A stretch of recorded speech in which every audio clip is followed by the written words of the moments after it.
Now I request Lieutenant Amit to honor our DG and President.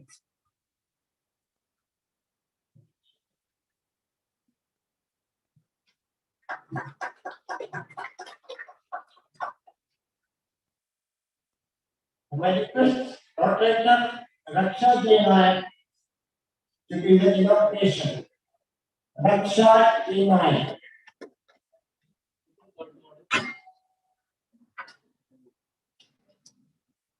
Can I sit there? Please be seated.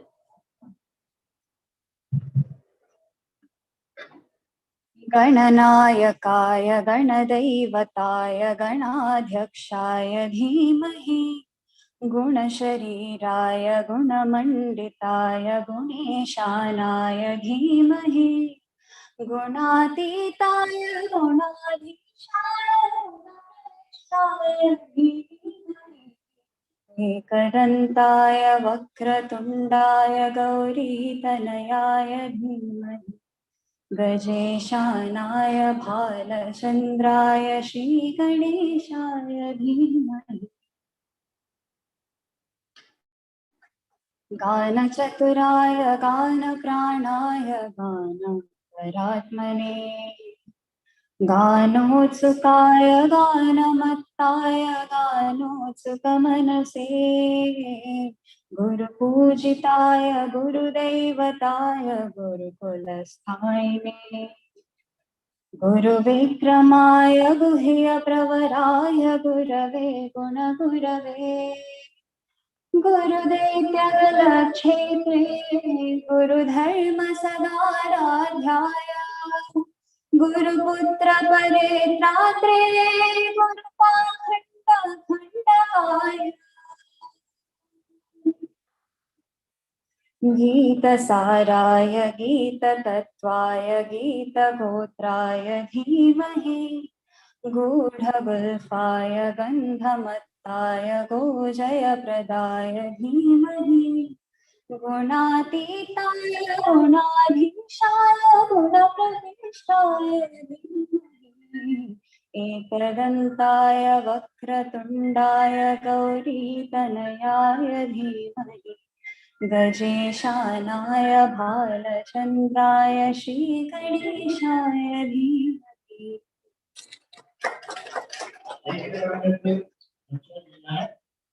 Now I request Dr. President to welcome the dignitaries and all the guests.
I hope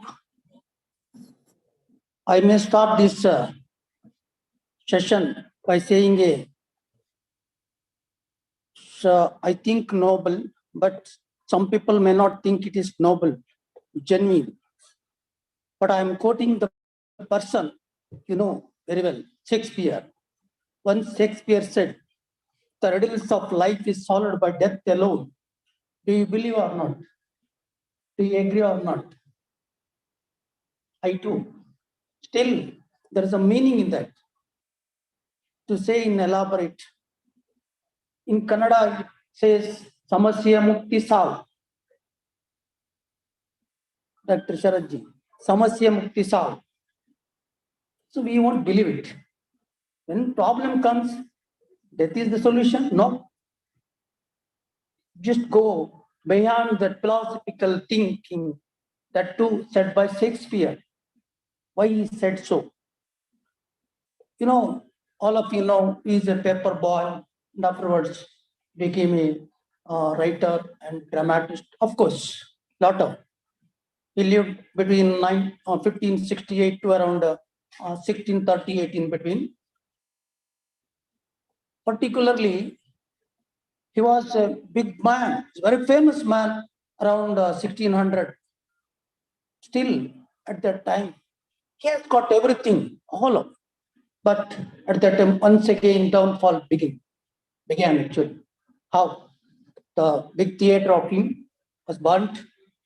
So, avana relative, some sisters, Satodru.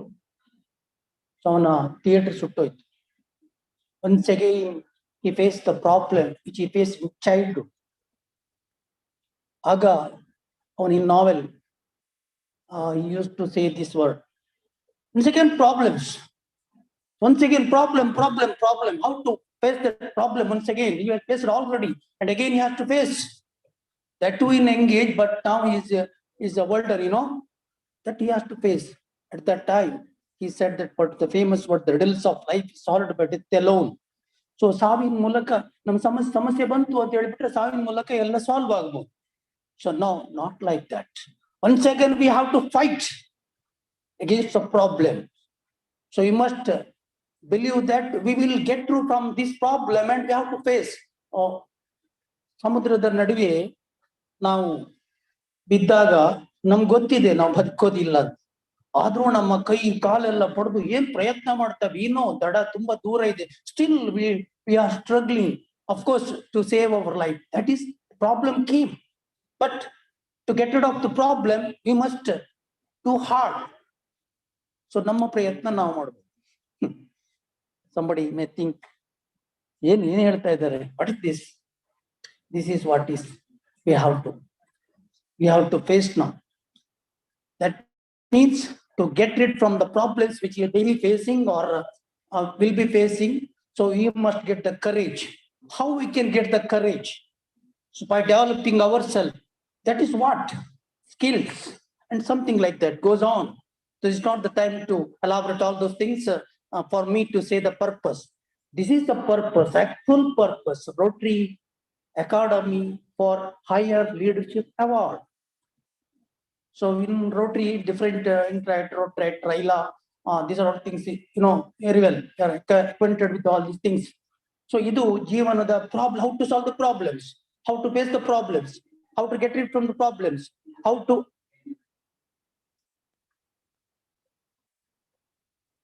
to communicate with others. So by brochure you have already seen, I think, human values is there. Somebody is going to speak on human values and team building, conflict resolutions, communication. These are all the things which you are going to learn today by the greatest speakers. One more great speaker, RI Director nominee, elected, Venkatesh from Zone 5. So ours is zone actually. Rotary has got 34 zones. Out of that, ours is 7, but he is from Chennai. That is comes under 5. He is going to address us. He is the keynote address today. Most probably it is virtual. Am I right? Virtual. That Ariel. Venkatesh. Yeah, Venkatesh. I'm telling about Venkatesh. So, with these words, ನಾನು ಇದ್ರ ಮೂಲಕ ನಿಮ್ಮ ಮುಂದೆ ಸ್ಪಷ್ಟವಾಗಿ, ಸುಸ್ಪಷ್ಟವಾಗಿ, ನಿಖರವಾಗಿ ಏನನ್ನ ಚಿಂತನೆಯನ್ನ ನಾವು ಮುಂದಕ್ಕೆ ಮಾಡಬೇಕು, what we have to think further. So ಅದ್ರ ಬಗ್ಗೆ ನಾನು ವಿತ್ ದಟ್ ಪರ್ಟಿಕ್ಯುಲರ್ ಕೋಟಿಂಗ್ ನಾನು ನಿಮ್ಮ ಮುಂದೆ ಅದಿಟ್ಟೆ. ಬಹುಶಃ I think it is sufficient. So otherwise because of the COVID-19, we didn't have a physical meeting. Virtually it goes on actually till today. Somewhere else, I mean, virtually it goes on. But Manipal Club ನವರು ಇವತ್ತು ಇಲ್ಲಿ ರಾಹ್ಲವನ್ನ, of course ನಮ್ಮ district ನಲ್ಲಿ ಬೇರೆ ಒಂದೆರಡು ಪ್ರೋಗ್ರಾಮ್ಗಳನ್ನ already ನಾವು ಮಾಡಿದ್ದೇವೆ under the leadership of honourable governor Rajaram Bhat. We did very well. Of course in some other districts they may not, ಅವರು ಮಾಡಿಲ್ಲ. ಬಟ್ ಇಲ್ಲಿ ಏನಾಗುತ್ತೆ ಅಂದ್ರೆ, ನಾವು ಇಲ್ಲಿ ಒಂದಿಷ್ಟು ಯಂಗ್ಸ್ಟರ್ಸ್ ಇದ್ದಾರೆ. So I can see from this side youngsters and this side our Rotarians. Anyway, for youngsters also, for Rotarians also, what I said already in the beginning, it is very important to face our life. It is very important. So if you are capable of if you are capable of facing any problem, to get the capability, we must have some potential things that we are going to learn today. It's okay. So in this program, so our one of my good friend Vital is the chairman of this RAHLA, merit very well. So I came several times to this auditorium when I was governor, I mean 1 or 2 times, but still so made all the arrangements. I hope Manipal is, I have to say one word to Manipal Club. It's one of the biggest club. When I stand in front of TMFI, so really ತುಂಬಾ ಸಂತೋಷ ಆಯ್ತು. Sir, ನೀವು governor ಆಗಿದ್ದೀರಿ, ನಾವು ಎಲ್ಲ governor ಆಗಿದ್ದೇವೆ ಅನ್ನೋ ಸಂತೋಷ ಬಂತು. So it is a great man. If we stand before, today in this place, it's a effort of Mr. TMFI and Pai family. Of course, he is from Manipal Club. Manipal Club is one of the nice, I won't say biggest, of course big also, but one of the nice clubs. It has got some heritage. So from that club is organizing this seminar. Particularly, I thank chairman, president, secretary, and all the committees of this RAHLA. And once again, it is my pleasure to say something which I know in this occasion. I hope this will bring something which seems to be new to you and to learn that it should be. So this is what I say. With these words, I'm going to wind up my talk. Thank you. Now I request Dr. Sharat Rao to light in the lamp and inaugurate the function. And all the dignitaries to join hand around the table.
Department of Orthopedics, 6,000.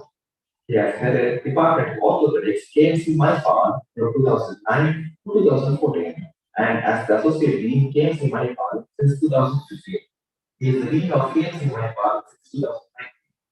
A renowned orthopedic surgeon in the field of complex trauma, joint replacement, and knee arthroscopy, Dr. Sharad served as the president of Karnataka Orthopedic Association in 2013 and the president of South Indian States in the year 2008. He also served as the executive consultant and chairman of Trauma India. Dr. Sharad has distributed 80 publications in index journals. He has also published several chapters in books related to trauma, joint replacement, and arthroscopy. He has delivered lectures and conducted workshops in Europe, USA, South America, Southeast Asia, Australia, and New Zealand on trauma. He is a renowned speaker in the field of complex trauma, arthroscopy, and arthroplasty in conferences and CNE all over India. Ladies and gentlemen, please put your hands together to welcome Dr. Sharad Kumar Rao. Now I request Dr. Sharad Rao to give his inaugural address.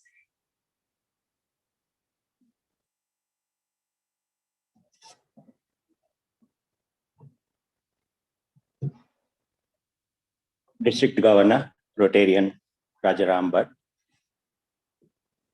PDJ, Rotarian Jnanavasan, President of Manipal Club, Rotarian Prashant Hegde, Secretary, Rotarian Sripati, District Chairman, Mr. Jayavittal, other Rotarian dignitaries in the dais, off the dais,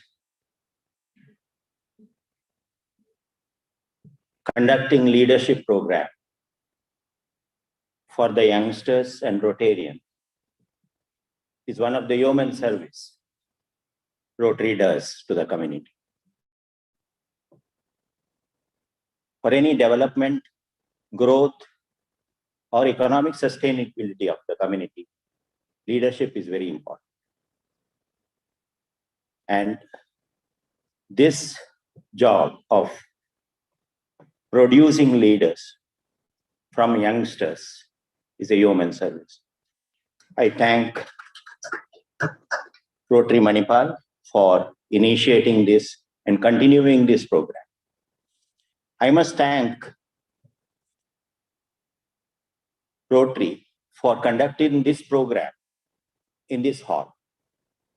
This hall was built and named after Dr. T.M. Pai, one of the exemplary great leaders of undivided Canara and famous nationally and internationally.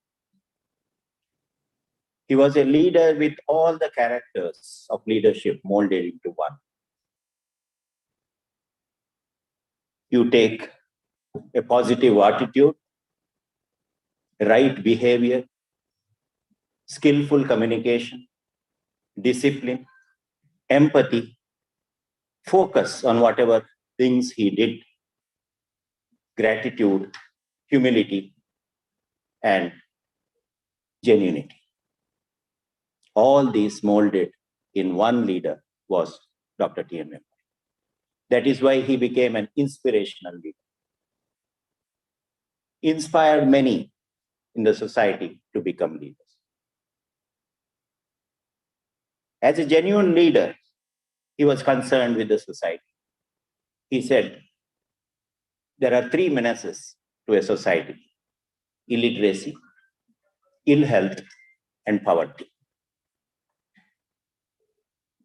He said, you take care of illiteracy, ill health and poverty automatically gets taken care. That is what he did. Started schools, colleges, academy colleges in various places of the district. Educated people, then developed higher education professional colleges. Because of his efforts, even today, undivided Canara remains the educational hub of India and the world. That is because of his great effort. And the effect of imparting education is what we are seeing today. Health-wise, we are sound. Economically, we are sound as a district. He did contribute to the health by putting state-of-the-art hospital in the district. That is not alone. He started or took over many primary health centers, took over rural maternal and child welfare centers, and it did great service to the rural community. To the poverty, when the people, he created umpteen number of jobs for the people of the district, and also started a bank, syndicate bank, which started its deposit as pygmy collection initially. This was the inspirational leader.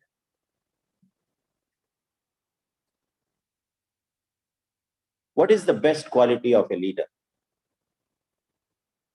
Best quality of a leader is taking responsibility. I'll quote an incident. Dr. Abdul Kalam was a scientist in ISRO. When the first spaceship was being sent into the orbit, he was among the 3 scientists who are involved in that. When that event was organized and the time fixed for the shuttle to move, the computer showed some problems. Young scientists, including Abdul Kalam, were very confident that this can be overcome because we have an extra machine attached to the shuttle. There is extra fuel along with that, and went ahead. The shuttle could not reach the orbit. It fell into Bay of Bengal. Dr. Kalam's boss was Dr. Dhawan. So after this catastrophe happened, his boss, Dhawan, said, I will go and meet the press. There were national and international press people waiting for the report. He came and said, it's a big failure. It fell into Bay of Bengal. So as a boss, he took the responsibility. And he promised the press that he will succeed in this mission next time. And within 6 months, they could again launch the shuttle, went into the orbit. And Dr. Dhawan said to Abdul Kalam, go and meet the press and tell them that it was successful. So taking the responsibility of the failure, giving the credit of success to the team and your juniors is the ultimate leadership character. Thank you very much. Thank you for the opportunity.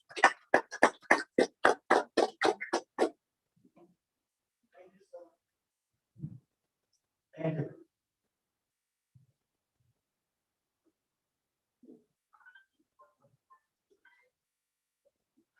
Now I request by video.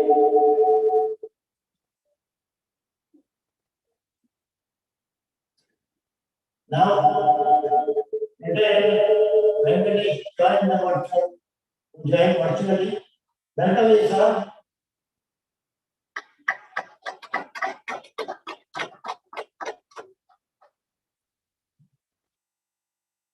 Rutikin Rajaram was born in 1955 as an elder brother to 4 sisters and grew up in hardship, which made him very tolerant of difficulties. Soon after his graduation in science from MJ College, he started a poultry farm and dairy business in Kalyanpur. Using modern technology, he started the Century Farms, a poultry unit in Manipal, and as its managing director, is leading it along the path of progress. He is also a successful agriculturist. He has nurtured a large arachidid farm in East and a farm of mixed crops in Killers. He is considered a progressive farmer as he experiments with crops like coconut, areca, jackfruit, mango, chiku, etc. A chartered member of the Rotary Club of Colombo, he laid a strong foundation by regular attendance and proactive involvement as its secretary, president, and later as senior advisor. He led his glorious heights. His latest contribution to his home club is to get a global grant to present a direct swim to the Quality Hospital. Rotarian Rajananavar is also an office bearer in economic, education, social, and religious organizations in the community. Some of the important organizations served by him are the Zonal Chairman of National Tech Corporation Committee, Vice President of Sri Krishna Industry Corporate Society, Founder Secretary and current President of Canada Oil Limited, and Holy Farmers Association of Dutch Canada and Udupi District. With this, we welcome District Governor Rotarian Rajananavar to today's August gathering. Now it's time for the speech by our DG, Rotarian Rajananavar.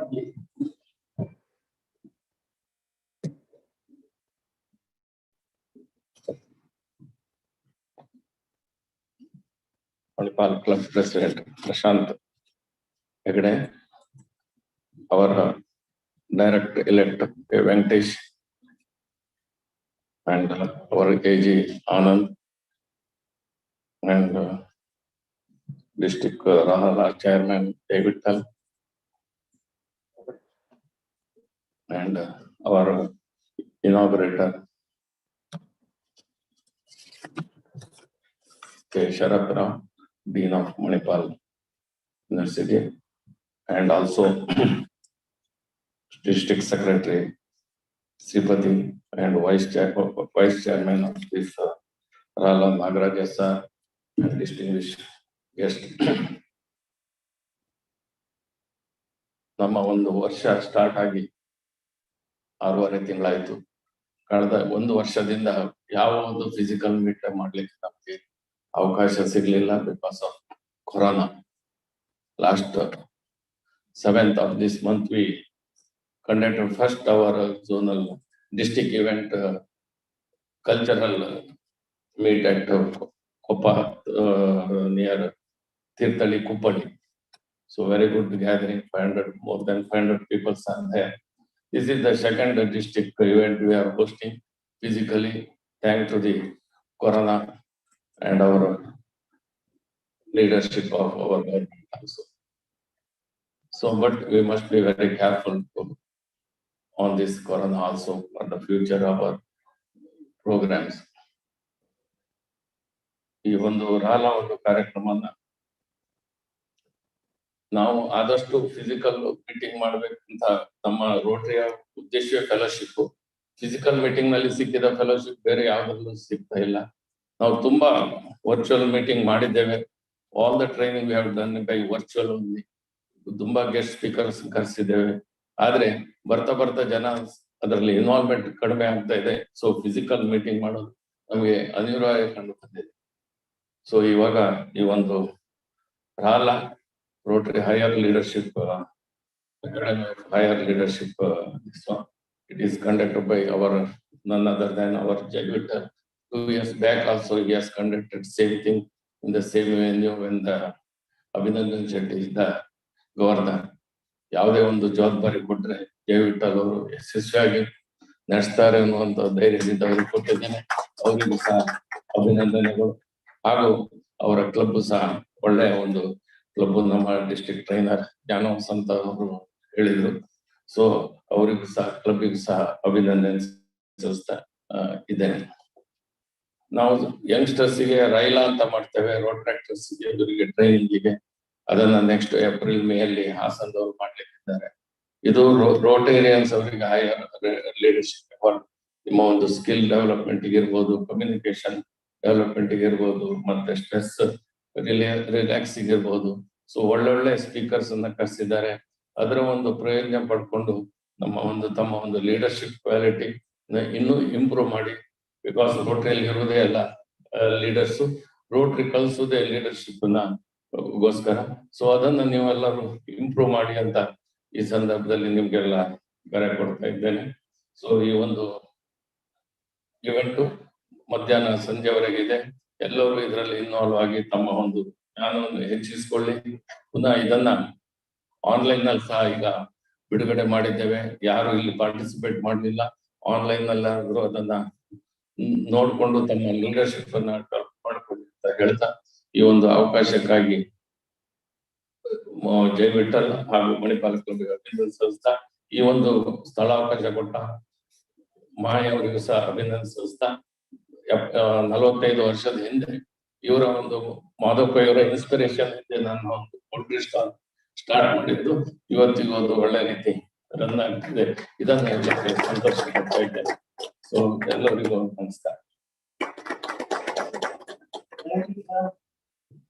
Now I request all the dignitaries to come down and occupy the front seats of here.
Vicky's growing years were marked by academic excellence, sports, athletics, debating, and street acting, characterizing his well-rounded and multifaceted personality. He studied engineering at the prestigious Indian Institute of Technology, IIT, Chennai. After his BTech, he chose to remain in India for his post-graduation and got his MBA from India's topmost management school, the Indian Institute of Management, IIM, Ahmedabad, graduating in the top 10% of the class. Venki's Rotary journey started with RC Chennai Mamba and was its president in 2001-2002. Popular for its pleasant demeanor, with leadership qualities, and always ready to have attitude. He became the youngest district governor of RI District 3230 in 2007-2008. Venki is passionate about the cause of the girl child, and his work on the empowerment of girls is peppered with many individual and institutional success stories. He became a much sought after speaker at Rotary and non-Rotary forums. He's equally at ease among Rotary leaders and social celebrities.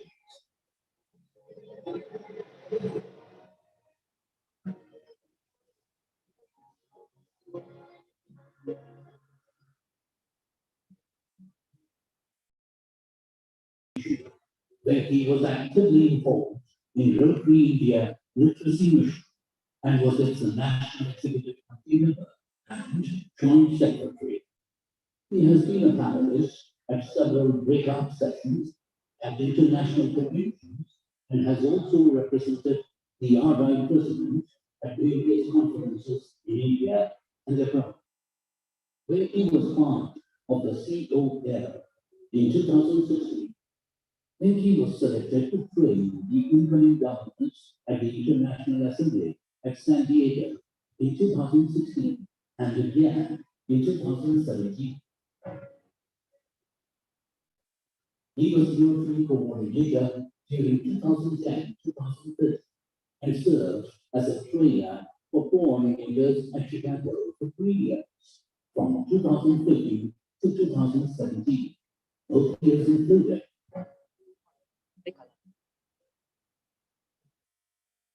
A family man, Bentley and his family continue to live in the parental home along with his parents, 2 brothers, and their family.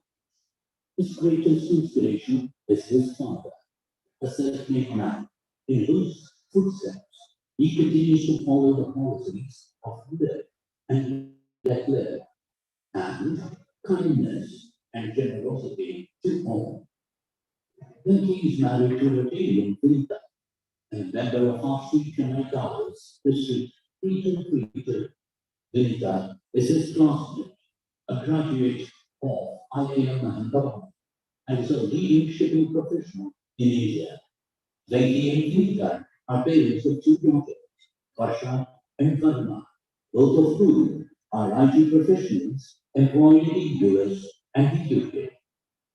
The Rotary principles of service and ethics resonate vibrantly in Venki's family and professional life. He is a level 3 major juror. Venki is a keen bridge player, enthusiastic trekker, and loves family theatre. Ladies and gentlemen, the Rotary International Director, 2021-2023, alias Venki. Now the keynote address by Rotarian. Am I good to go? Yes, sir. Yes. All right. Thank you. District Governor, my good friend Rajaram Bhatt, trainer Jnanavasan Shetty, the president of Rotary Club Manipal, RAHLA chair Rotarian Jay Vittal, and respected Dean Mr. Sharath Rao, other friends in Rotary and friends of Rotary, good morning. It's indeed a privilege to be invited to address a gathering of this nature, of this ability and talent, and I should really thank Governor Rajaram for inviting me today. So let me also congratulate the district for taking the effort to organize a seminar of this nature, which would go a long way in taking the district to a different level in the years to come. Many may wonder, what is the relevance of a leadership seminar, that to an advanced higher leadership seminar in Rotary. Let me share with you to start with an incident that happened a few years ago when I was in charge of membership of Rotary in South Asia, and there was a seminar at Philippines at Manila. So a lot of talk about making their clubs vibrant was going on, and at one point I paused the discussions and I asked a question. I said, what is your definition of a vibrant club? So several people offered several answers. One said a club which meets regularly, some said a club which has a good family participation, some which has a good ongoing mega projects, signature projects, all kinds of things, or interesting speakers. When you name it, all kinds of answers came up, and then one of the participants there, I still remember his name, Dave Villanueva. He raised his hand and said, "Sir, I have a different answer to this question." So the entire hall fell silent and they were waiting to listen to him. He said, "A vibrant club is one which does not have difficulty in finding a president-elect and a president nominee." This was his answer. He didn't talk about projects, he didn't talk about meetings. He said, "A vibrant club is one which does not have a problem in finding a president-elect and a president nominee." So it set a lot of people thinking. The essence of Rotary really lies in leadership. Any club that has a good leader is considered a vibrant club. But the answer was very simple. It encompasses all other answers. So that takes us to the importance of leadership in Rotary. As many of you may be aware, leadership is one of the core values of Rotary. Along with integrity and other things, we do ethics and integrity, and leadership is one of the core values of Rotary. In what way is this different? And why are we talking about leadership in Rotary so much? Why are we laying so much emphasis on leadership? I really like the way Dean Mr. Sharath Rao ended his speech, the way how leaders take responsibility for failures and put the team in front when there is success. That's fantastic. That's really a bottom line of all leadership, what leadership is all about. But in what way is leadership in Rotary different from various other leadership that we see? Fundamentally, I would like to think that here we are leading a pack of leaders. So essentially, it's a leader of leaders. So it becomes an advanced, higher leadership that is at stake here rather than a normal leadership. And also, here we are leading adults, peers, and accomplished and successful adults at that, in their respective professions. Each one of them in Rotary is a successful person and a leader in his own vocation and in his own community. To be able to lead a pack of leaders calls for a different skill, calls for a different level of ability, calls for a different mindset, and to lead a set of peers. See, in an organization, when in my company, like, or even Rajaram's farm, let's say, the people working for him, he will not have much difficulty in getting work out of them because they are paid to do the work and he is an automatic boss. In my company, if I order something, I can get a job done because I'm paying for the salaries. So most organizations, you are dealing with subordinates. When you're dealing with subordinates, it's much easier because there is an inherent desire to fall in line, to toe the line. Whereas in Rotary, there is no such inherent, innate desire to fall in line or to follow. So that has to be created, that has to be developed, that has to be nurtured. In the forest, some of you may be aware of this, there is a principle of natural selection. Let me elaborate on this.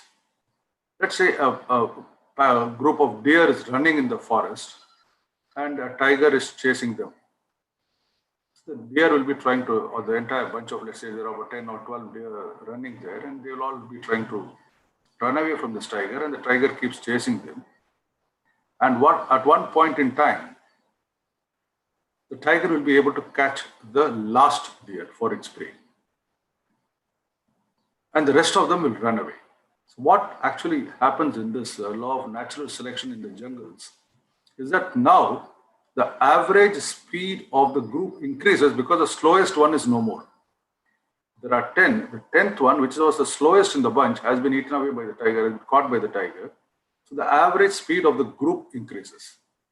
So in a jungle, this is how the community or group improve their average ability by getting rid of the laggards, getting rid of the slowest of the lot. This is a law of natural selection that is present in jungles, that is present in forests, where in any bunch, a group of buffaloes running, the one slowest will get caught. So the rest of them, the average speed has gone up now. So over a period of time, the slowest one keeps getting caught and eliminated from the pack. This works in jungle, this works in animals. We are not animals and we are not living in a jungle.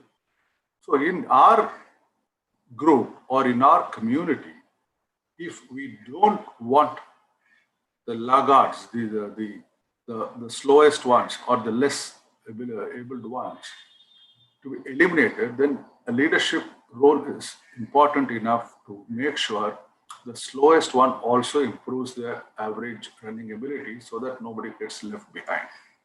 That's the difference between humans. We have the sixth sense. We are not animals.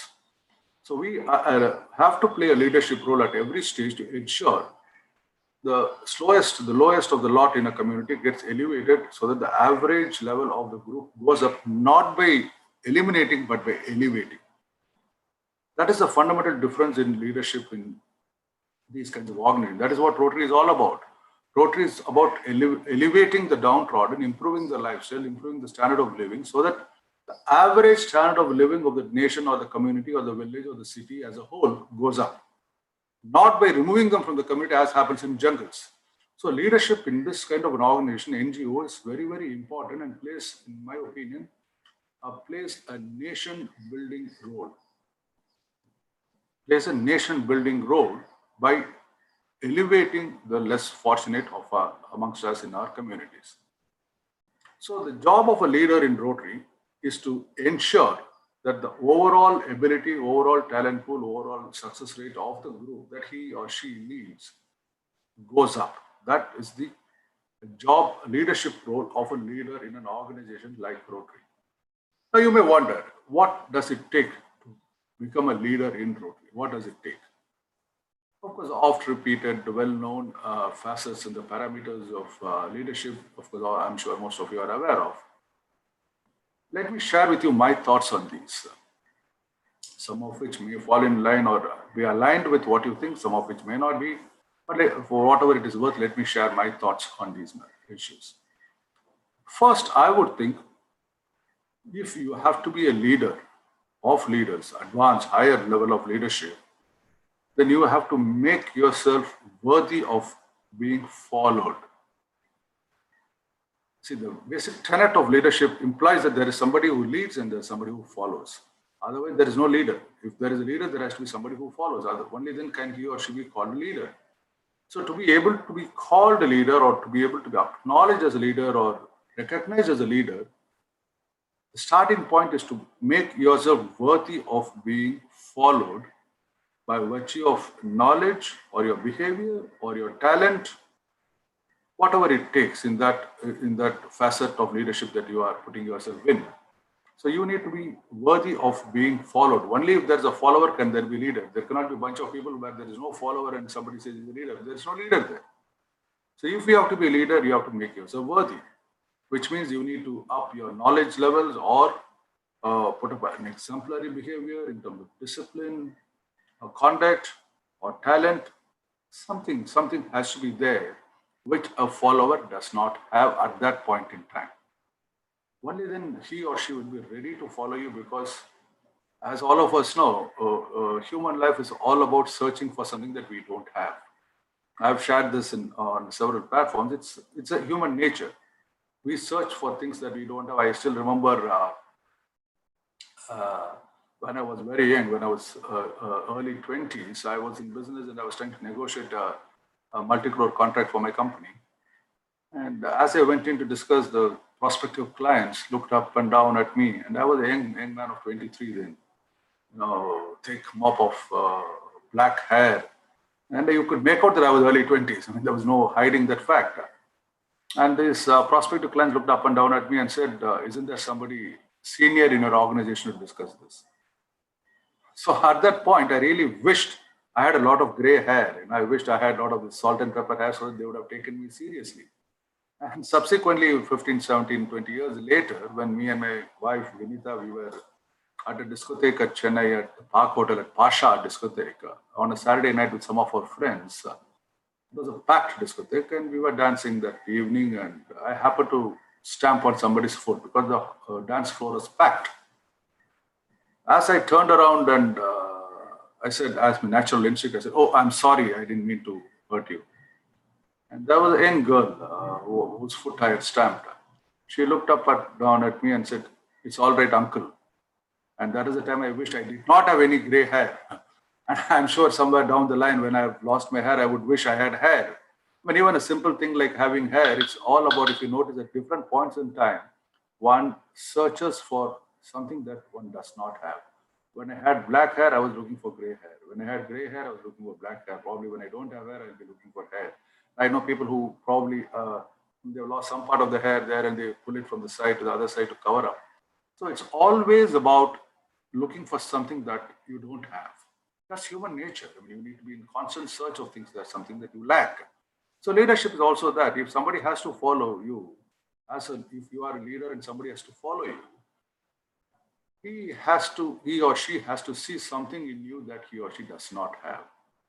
So for which you need to equip yourself, you need to develop yourself into possessing some trait that you don't have. So make no mistake about it. If you have your talents or your traits or your skills are just the same as everybody else, why would anybody follow you?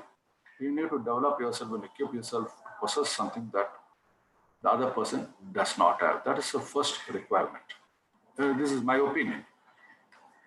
Second is to give them the confidence that they can acquire those skills. As I said, first is to have some skills which they lack. Second is to be able to give them the confidence that they can acquire those skills in due course. So put yourself in the position of a follower and you see somebody who has a skill that you don't have, and you have no hopes of ever emulating that. Let's say you have no hopes.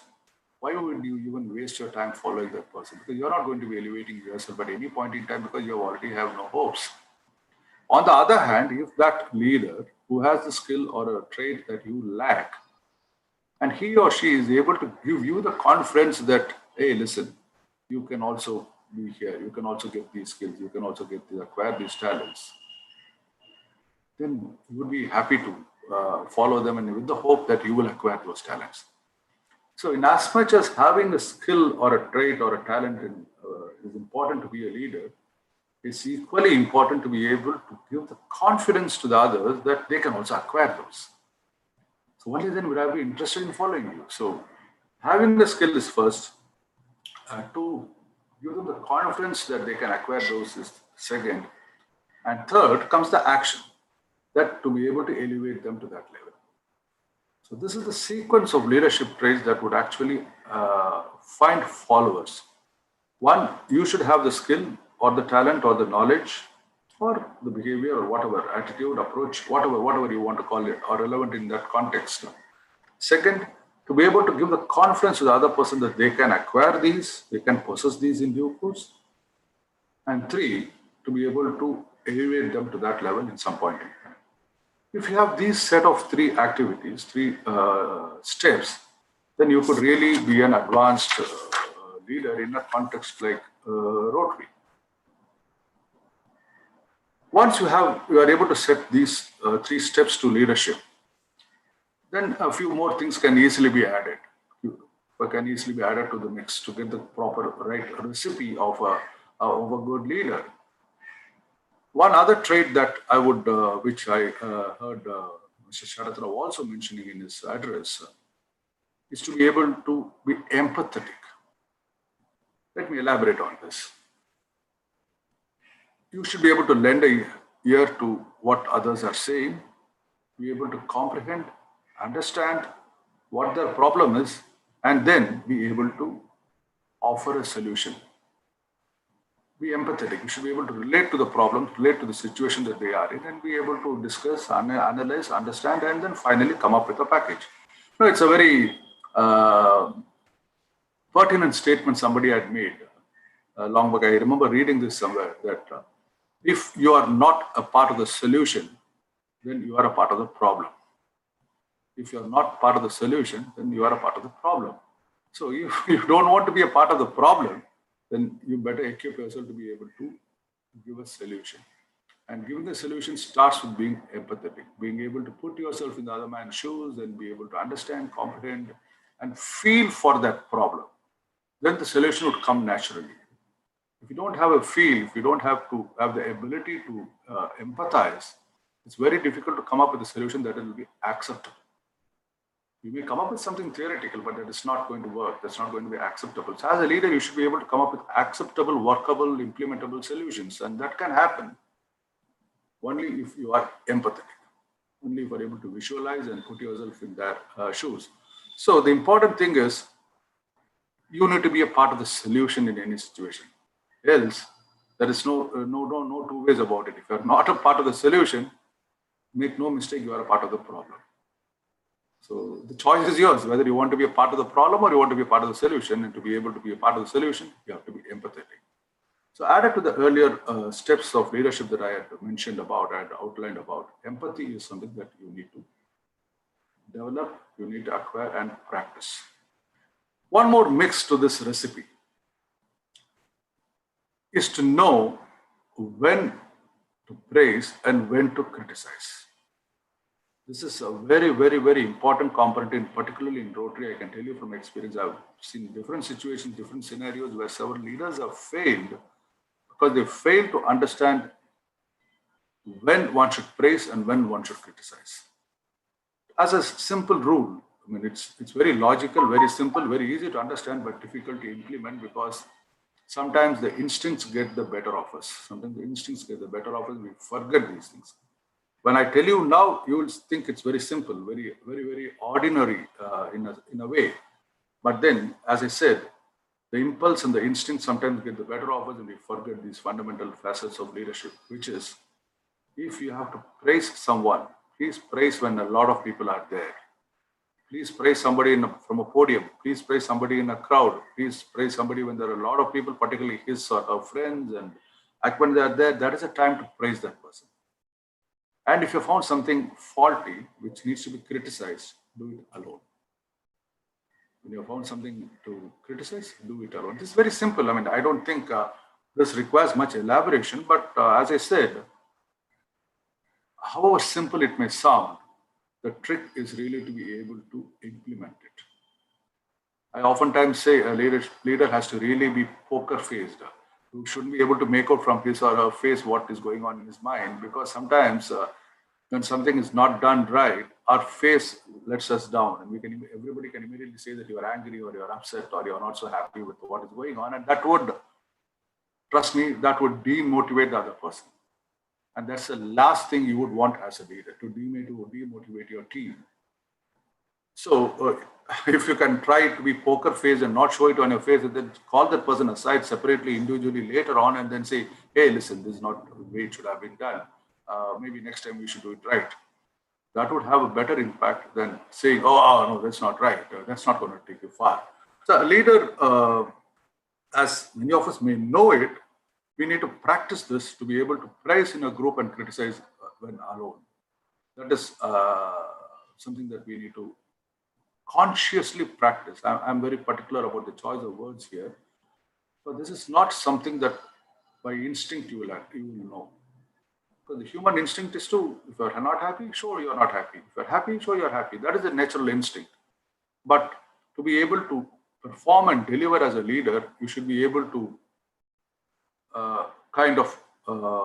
be poker faced and run contrary to instinct and impulse. So when you're not happy, still you should be able to keep those expressions off your face and then still continue and then call the person later on and talk about it. That would go a long way in building confidence. That would go a long way in building confidence in the team. So the team has to, leader has to lead from the front. All of us know that. But then what we also don't know, or what we don't practice oftentimes, is as a leader, we lead from the front. But you should learn to pose from the back for a photograph. In particular, in the Rotary context, there's something that I want to draw your attention to. How many of you, I don't know, have seen the group photo taken after India won the World Cup in 2011 under MS Dhoni? Those of you remember, I'm sure you'll recall what I'm going to tell you now. But those of you, please go and Google for this group photograph of the Indian cricket team at the Wankhede Stadium after they won the 2011 World Cup, 50-over World Cup. There was a group photo with the big placard saying Champions 2011. And trust me, you will not see MS Dhoni anywhere in the center. You will not see MS Dhoni holding the trophy. You will not see MS Dhoni. You might actually have to search in the photograph where the captain is. He was the one who hit the winning sixer, led the team to victory, got the World Cup. But when it came to the group photograph of the victorious Indian team, he was not there in the front hogging all the limelight. It's a very, very classic case of how a leader should really be. He was not there. All the young guns, in fact, I remember the one or two of them who played hardly a match or two in the entire World Cup. They were in the middle of the group photograph holding the trophy and said, hey, we have won. That is the kind of spirit a leader is able to imbibe in a team, and not post. When you have to lead, you lead from the front. When you have to take credit, you have to be able to take the back seat, because your credit will never go anywhere. Don't worry about it. You will always be known as the leader who was led from the front. It does not matter whether you have the photograph or you are not seen in the photograph. It doesn't matter at all. So that is something that very often we need to tell ourselves in Rotary. That yes, if we are leaders, people will recognize us for whatever we are. It doesn't have to be because you post the photograph in the middle of the photograph. It doesn't matter. That would give a lot of confidence to your team, a lot of strength to your team, and more importantly, a lot of loyalty to the leader. Leader can get a lot more things done if he has a loyal set of people willing to do what he or she says. So this is one of the ways by which you can develop loyalty. And finally, let me end with one story which I read about. It's about leadership and a tea bag. You may wonder, what is this unconnectable things being connected? A tea bag, this dip tea bag. This was told to me by one of my classmates from IIM, Mr. Prakash Iyer. And I was discussing with him, and he did, I believe, write about it somewhere. I'm not too sure about that. He said, one has to remember that, like a tea bag, what is important is what is inside the bag. It does not matter what is outside the bag, because the strength of the tea or the flavor or the aroma of the tea depends on what is inside the tea bag. So is the case with the leader. What is inside the leader is what determines his or her leadership abilities. Second, as a leader, as is the case with the tea bag, you should be able to skill sets. There are some people who would like tea, like a black tea, just nothing else, in which case one bag of tea is enough. There are some who would like some milk with it. There are some who would like also some sugar with it. There are some who would like a stronger tea, which means you might have to put 2 tea bags in it to get the higher strength. What does it show? It shows that all of these are acceptable. You should know under what circumstance, whom are you supposed to be working with. And that person could have a different skill set altogether, a different leadership style altogether, like how tea and milk or sugar combined together produces the tea which the user wants. Similarly, as a leader, you should be able to willing to work with somebody with a different skill set, a different talent, and so that together you can produce what the user wants. It could sometimes be someone who has the same skill set as yours, which means a stronger tea, which means you need to put 2 bags of tea. So you should be willing to work with somebody who has the same skill set as well, as is the case in a tea bag. And 3, there will always be strings attached. Like a tea bag, there will always be strings attached. Not in a negative sense of there being strings attached, but more in a positive sense of not letting you drown. Not letting you drown. Those strings are the ones which keep you intact and not let you drown inside. So as long as the strings are there, you are still safe. So when you see some strings attached as you go along as a leader, don't think it's an impediment to you, but more often than not, it is there to ensure that you don't drown. So take good care of those strings so that you have a fallback arrangement when if you are in a position where you're going to drown. That is important. And the 4th point, like a tea bag, the best out of a leader comes when you are put in hot water. The best of you comes out when you are put in hot water, as is the case in a tea bag. So when you're put in hot water, don't think, oh my goodness, I'm put in hot water. Look at it in a way that, oh, now the best out of me can come out. Because now that I'm in hot water, the best out of me can come out. If you look at it from that perspective, you will not worry about the hot water. In fact, you would actually welcome it, saying, oh, come on, now I've got a chance to get the best out of me. So like a tea bag, you dip it in hot water, the entire aroma comes out, the strength comes out, the flavor comes out, and the person is happy to have that cup of tea. So when you put in hot water, yes, that is there to get the best out of you. And finally, remember, as is the case with a tea bag, what happens when you're finished dipping the tea and getting the right flavor and aroma? What do? You just lift it and put it in the garbage bin. So leader should also know when your time is up and should be able to step back and let somebody else take that place. That will determine a good leader, not try to be there all the time. And Rotary exemplifies that. Every person in Rotary is just for a year. Right from the Rotary International President or a club president, everybody is for a district governor, everybody is for 1 year. So you should know when your time is up and be able to step aside and let somebody else take the leadership role. Like a tea bag, the moment your job is done, it's put in the garbage, and for the next cup of tea, the next tea bag is taken out from the box. So you should know that, and that would make you really a good leader. So now I know my time is up. Now I really wish to thank the people involved and responsible for inviting me, particularly District Governor Rajaram Bhatt, for having me over this morning. It's been an experience that I will cherish for a long time, and wish you all the very best. Thank you, good luck, and God bless.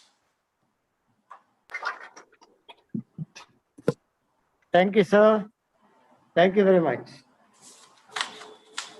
Now this is the time for vote of thanks by District Chairman RAHLA, Rotarian K.S. Jai Vittal.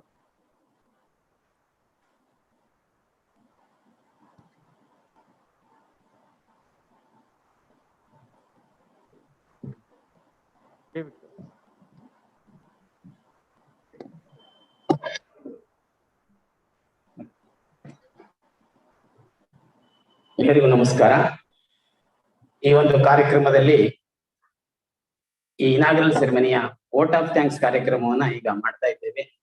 I am very proud to stand before all of you for responding to our invitation and coming and participating and showing the commitment towards Rotary. So first of all, let me thank our today's inaugurator, Dr. K. Sharath Rao, Dean Kasturba Medical College, Manipal, who has helped us to conduct this event in all manners. Thank you very much, sir. Give a standing ovation to Dr. K. Sharath Rao. We have with us today Past District Governor, Rotarian Jnanavasan Shetty, who is the district trainer of our RH 3182. We are very grateful to you, sir, for making your time. And I want to mention, he has got a family function today at his house. So in spite of that, he has shown his commitment towards Rotary. That is Rotarian. So may I request our president to hand over a memento to our district trainer, PDG Jnanavasan Shetty. For all the things, we need a leader. So Rotary District 3182 is led by our none other than Rotarian B. Rajaram Bhatt. May I request our Prashant Hegde, President of Rotary Club Manipal, to hand over the memento, please. Give them a big hand.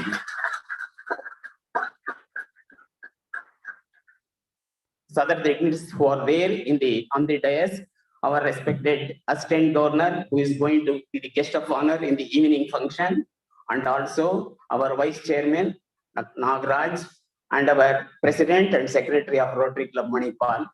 So we sincerely thank all of them.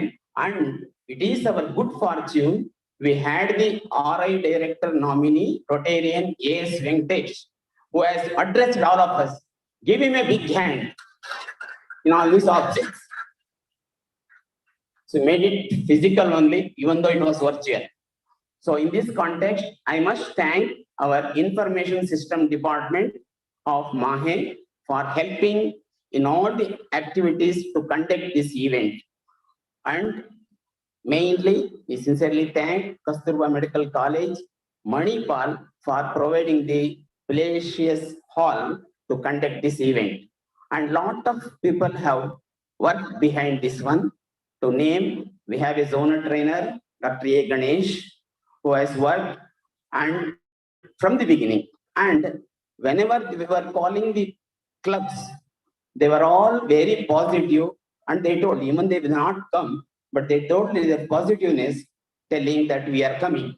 That gives the confidence to the organizers to conduct the event. Thank you all for coming and gracing this occasion. I think behind this, we have Rotaractors. They are the future Rotarians. I think we must thank them. May I request all the Rotaractors to stand? Please stand, Rotaractors. Please stand, Rotaractors.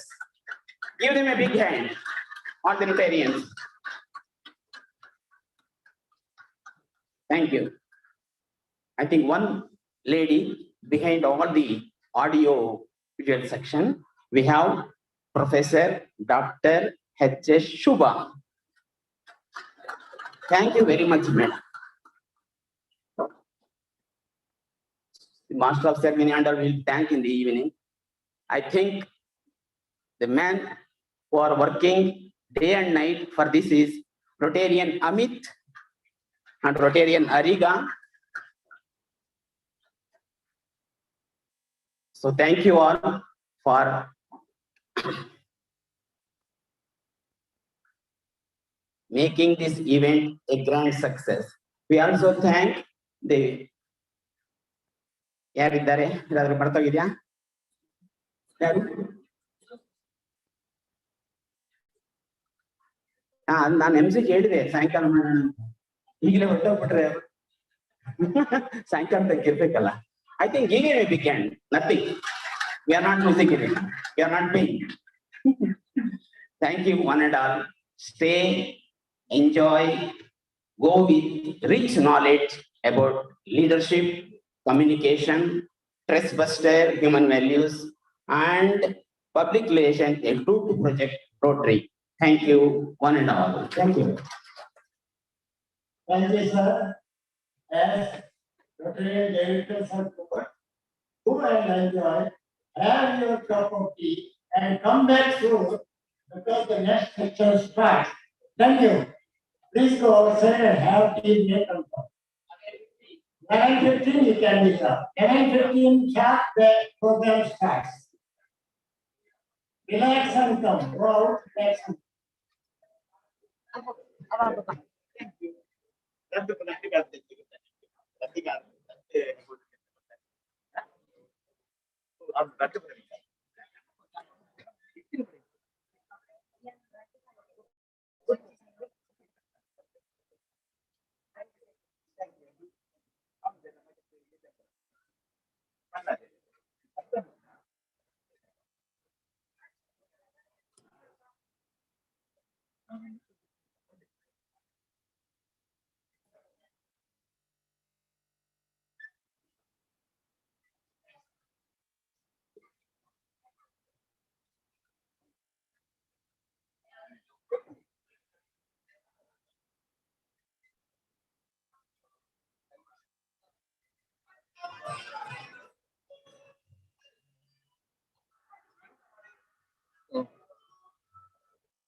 think many of us are not wearing the mask. Please wear. If you don't have the mask, please come and collect from here.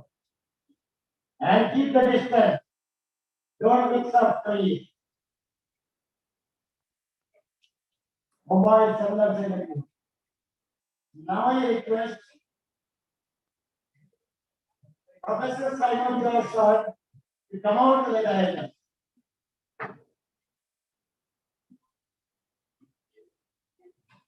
Now I request to introduce Professor Simon George by video. Simon George by video. Dr. Simon George is presently the Dean of Trends, AI Management with Manipal. Apart from being a professional member of the American Marketing Association, he is also a professor in the marketing area of the institute and teaches courses like brand management and blue ocean strategy. He has successfully guided several candidates in their PhD degrees in the university and is also an examiner for PhDs at three several universities of the country. He has successfully guided several candidates in the PhD and also an examiner for PhDs at three central universities of the country. He was awarded the Best Marketing Professor by Tiny Bhaskar National Education Leadership Awards in 2003. It's a pleasure to have you with us today.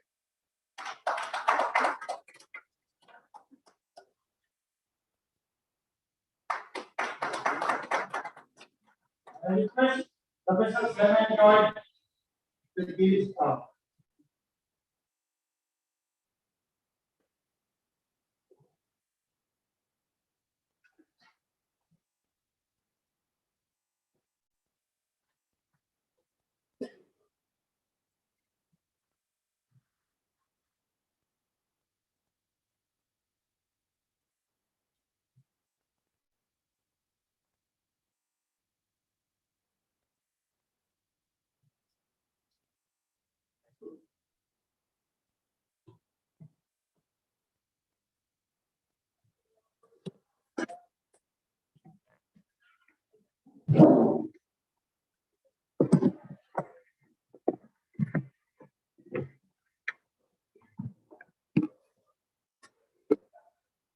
Very good morning to all of you. It's a privilege and pleasure and honor for me to be part of this Rotary International's meet today. And I am being part of it for the second time after 2018. I never imagined that 3 years have gone so fast. All of you will agree with me that at least the last 1 year has gone just like this. But still, I'm privileged to be part of this. And I especially thank Mr. Jayvital for calling me and share my bit of thoughts on leadership. And I feel this Rotary meet itself, I consider the meeting leadership itself.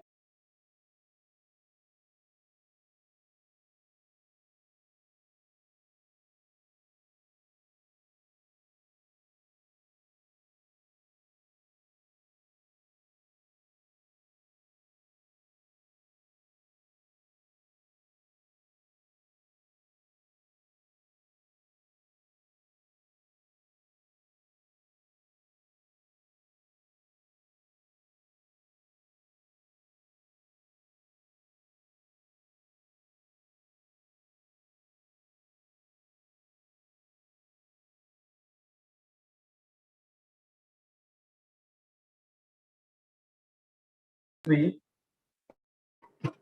I say leadership, each one of you sitting here will have different images of people as great leaders. And each one can be different based on your interests, based on your adoration, based on your liking of that person. While a question may come, hence they are great leaders, but why should we know more about leadership? So that's why I added the second line. How can we be leaders in a community itself? These are pictures which naturally come to any person in the world when we talk about leadership.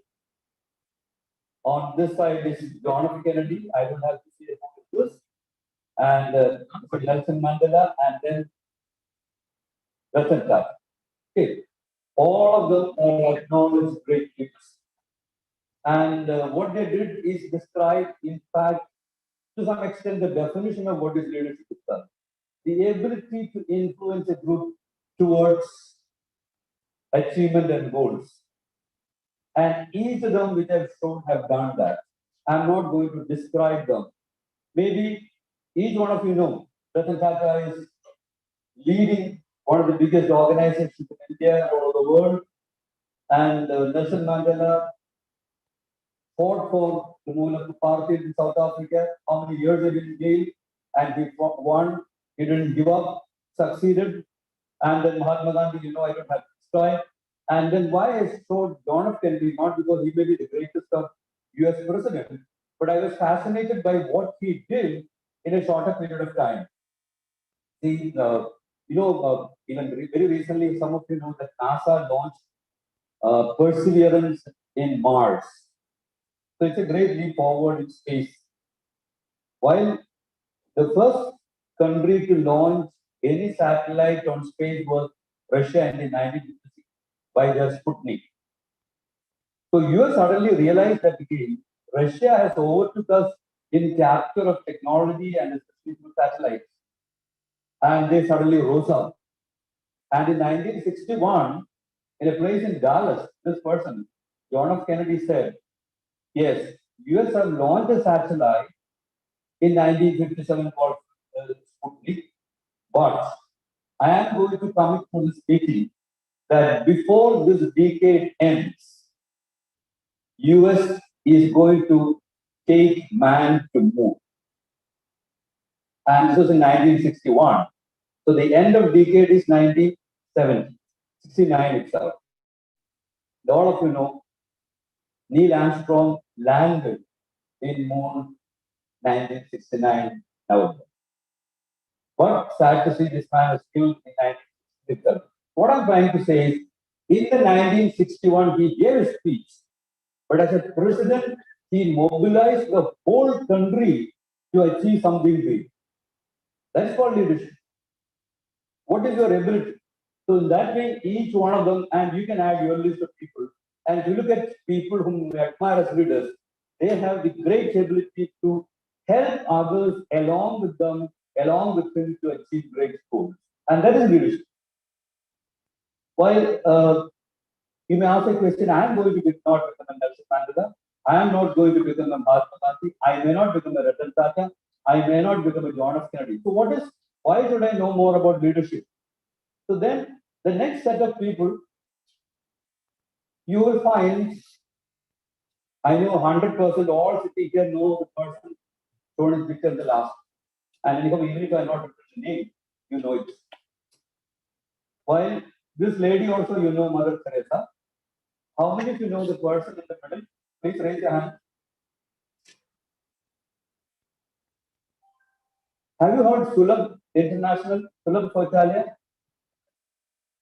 He is Mr. Bindeshwar Pathak, who made a revolution in the country where there are towns and cities where a large number of people come who find it difficult in terms of going to college. And he saw to it that again, by his endeavor, saw to it that most of the towns and cities and even smaller places, there are toilets that people can easily access and go, and then it is done in a very scientific manner. He believed that yes, very important for a country like India is sanitation. He believed very important for a country like India is important waste management, and he believed the importance of dignity of labor and then housing. So from a place from Bihar and Patna, he came and he revolutionized. So he is a leader. Mother Teresa, missions of charity, the lepers and the people who have been discarded in the city of Calcutta, he took them and then gave them place to be strong. And I don't have to tell this audience what we're talking about. Okay. Many of us very fleetingly say that again he was the founder of the Manipal group itself. But when I look at that person, can you imagine in 1950 when the country got A person who did his MBBS from Madras Medical College, am I right, Jason? From Madras Medical College, how many doctors would have been there? If he had come back to Udupi, he would have made a roaring practice and made a lot of money. Did he do that? He decided, I am thinking something big. Okay, how can I serve the people of Udupi and Manipal exists even then. It is a small hill. How can I help the people of Udupi by doing something which is useful? Is it education? Is it health? Is it again giving them the ability to manage their own money? And this is what he did. Imagine the difficulty and turmoil that this person and all of you see in the TMFI museum that Dr. TMFI along with one of the people alone with a pickaxe trying to dig a stone on this hill of rock to lay the foundation of a medical college. And all of you know, people around him told that Dr. TMFI after doing the MBBS has gone mad. Who will think in India when there were very few government medical colleges? A person starting in medical college, can you imagine? Now, none of you know the difficulty of that person. There is no history of a private medical college. There was no history of a. And can you imagine a medical college started in a hillock where tigers were there? Human beings are not there. Against all odds, government has never allowed to start a private medical college. So this is called vision. And that vision and its intensity come from not making some money. Definitely money will come if you're doing good work. And it comes from your commitment that you want to do something big, even though you're just one person, this small people. And that is what happened. And the rest is 7 years. And what happened? This small place of Manipal and Manipal would show to the world what is the model of private social education. In addition to establish the fourth best medical college in the country, what for taking place? So what a challenge. And these are people we call legends. They did something. Ratan Tata's grandfather did something. Tata still in a God-forsaken place called Jamshedpur, which nobody thought, and it is 150 years old. Can you imagine India 150 years old? And the ambition that this is leadership, not necessarily that you are getting order. I'm saying go to Mother Teresa and saying go to this one. So now you may wonder, I have talked and shown pictures of great people. Can I be one of those? You may no, cannot be easily possible. So then, what is the relevance of this particular talk? So I have put it, each one sitting here can be leaders in our own right. Leadership is the ability to take an initiative. It can even start at your home. Is there a leadership required in your home? Is there a leadership required in your community? Is there a leadership required in your society? Is there a leadership required in your town, city, village, panchayat? When identifying an opportunity to take an initiative, that is called leadership. And you'll all agree with me, we are living in a time when each one of us, starting from the youngest person sitting in this room, the oldest person, there is a great opportunity for taking initiative compared to say 10 years back. You have seen a COVID pandemic. The whole world stopped. And there is a tremendous opportunity for we doing, supporting, comforting, identifying needs and supporting. And we see what is happening. Natural calamities. What happened in Uttarakhand, you know. What is happening at Dallas, you know. And what can happen to any other place. So there is much more need compared to million back for each one, irrespective of your age or your status in society, to do something meaningful. It can be as small as being part of conserving the Manipal Lake. In this place of Manipal, there can be water shortage. Can there be some initiative to harvest water? We also admire in a small way the person called Mr. Shenoy, who developed what is called a heritage village. He had a passion. How can I put together something of gold, including temples and palaces and then different types of houses, which the present generation may put? Can I put it in the form of village? That's why the heritage is Manipal. That was an initiative. And in that way, Mr. Shanoy can also be considered as a leader in your right. So each one has got an opportunity here to express, not only demonstrate to be leaders in our, but that requires certain things. Yeah, when you talk about leadership, there are four key things. There is a situation, you need to identify a situation in which you are going to be there, where you have a potential opportunity. And I feel Rothschild has provide tremendous amount of opportunity for youngsters, older people to that. There is a situation, interact, and there is a follower leader. It's not a follower leader of political parties or even an organization, much more formal. While we are talking about an opportunity for leadership in a community, which is much more informal. There may not be a hierarchy, but then in that informal setting, how can you be leaders in your own right? And hence, I put it as leadership in the community, building community together. How can you lead? How can you serve? How can you live?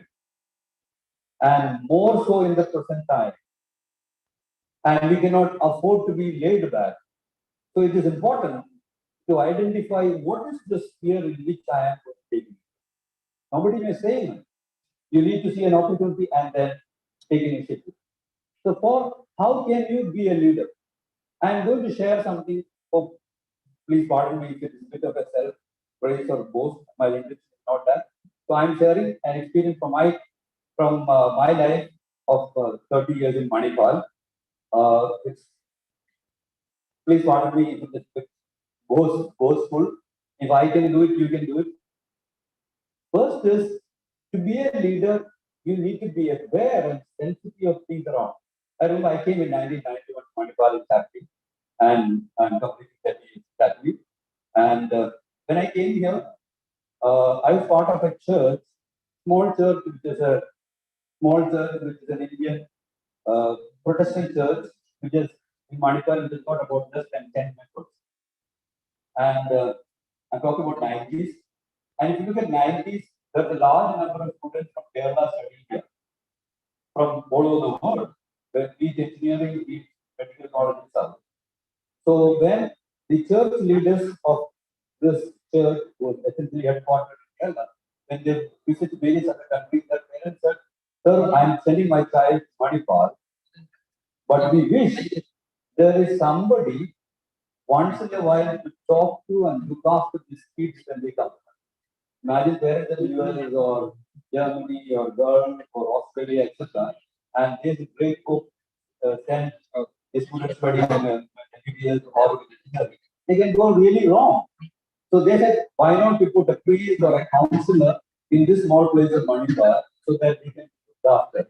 Why not have a small place where there are a few rooms where students, when they come, at least can stay for a few days or even more, and it's sort of a hostel in Manipal itself.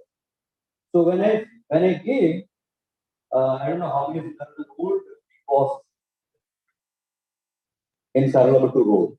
As you go down Saralabatu Road, the first corner was the old big boss, which again the youth of Manipal knew very well what it was not for. And immediately after that, there was a 29 center plan, which had one of the oldest houses. It had about 10 rooms. And actually, it was used by kids. So the church purchased it and then said, students coming, one of the oldest houses. Students coming from various places will come and stay here and live it as a hostel. So and it was started in 1991.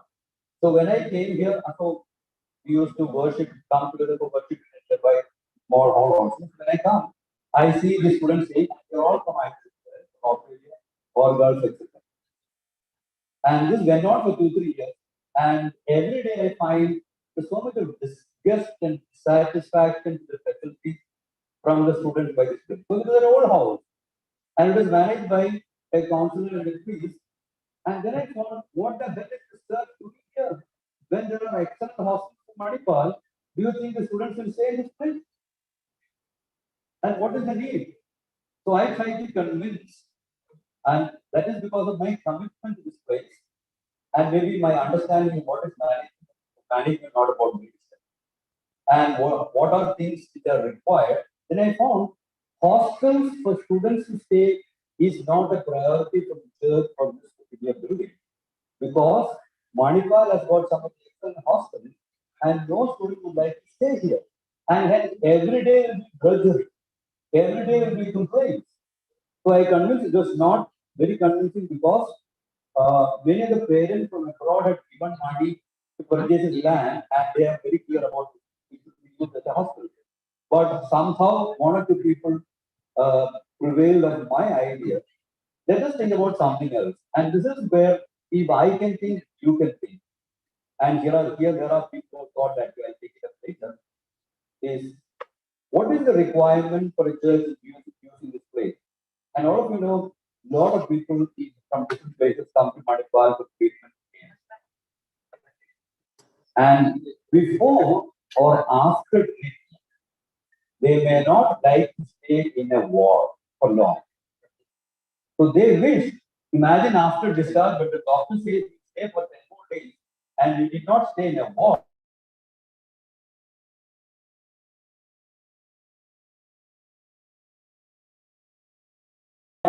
They had to definitely stay in the ward along with other patients, and it is a great burden. So can there be a place where for 2 days they can stay feeling at home comfortable? And you don't have to pay much also, very long. So this maybe my understanding management and management research, etc. This is the need of the hour for a place of Manipal. And then I convinced a few people and then converted this place for people coming from North Karnataka, Kerala, Goa, and very poor people to stay for a few days, be at peace, comfortable, and keep in mind that they will love such a place because they need to see a doctor after 1 week. What is the need of staying in the ward itself? So we provided that, and it grew. Now, if you go down on the right side, there's a place called the hill, which any day 20 to 25 people can stay and they can cook. There is a kitchen, and they can keep in mind irrespective of religion. Muslims, Hindus, Christians coming for IV, cancer, bone, kidney, everything, they live. So what I'm trying to say, if such a need I can identify, you can identify. If that remained as a hospital, it would have been held. And this is what is called, are you sensitive to the needs of the place that you are? When that happens, there is an opportunity to take it.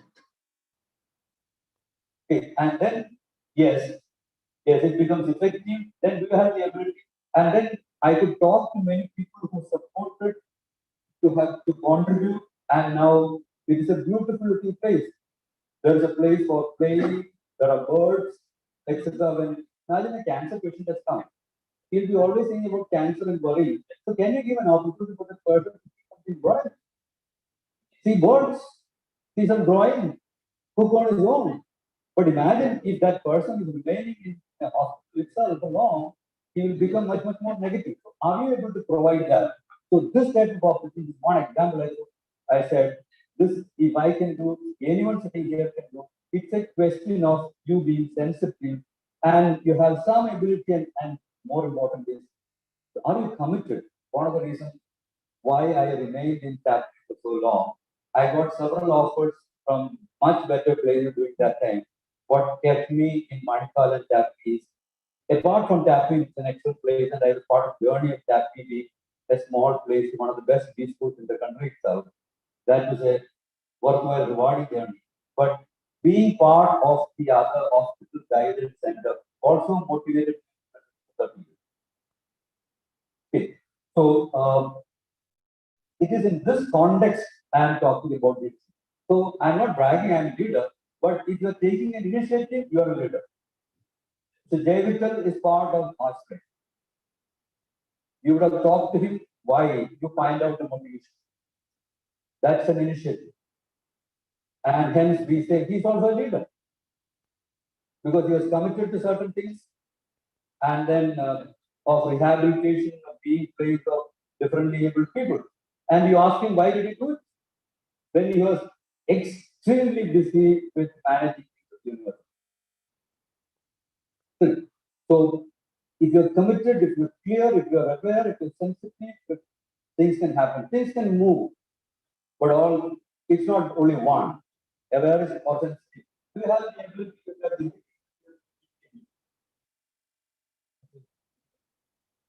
yeah. Hence, now you understand. I'm just showing some things to the examples I gave. You understand very well.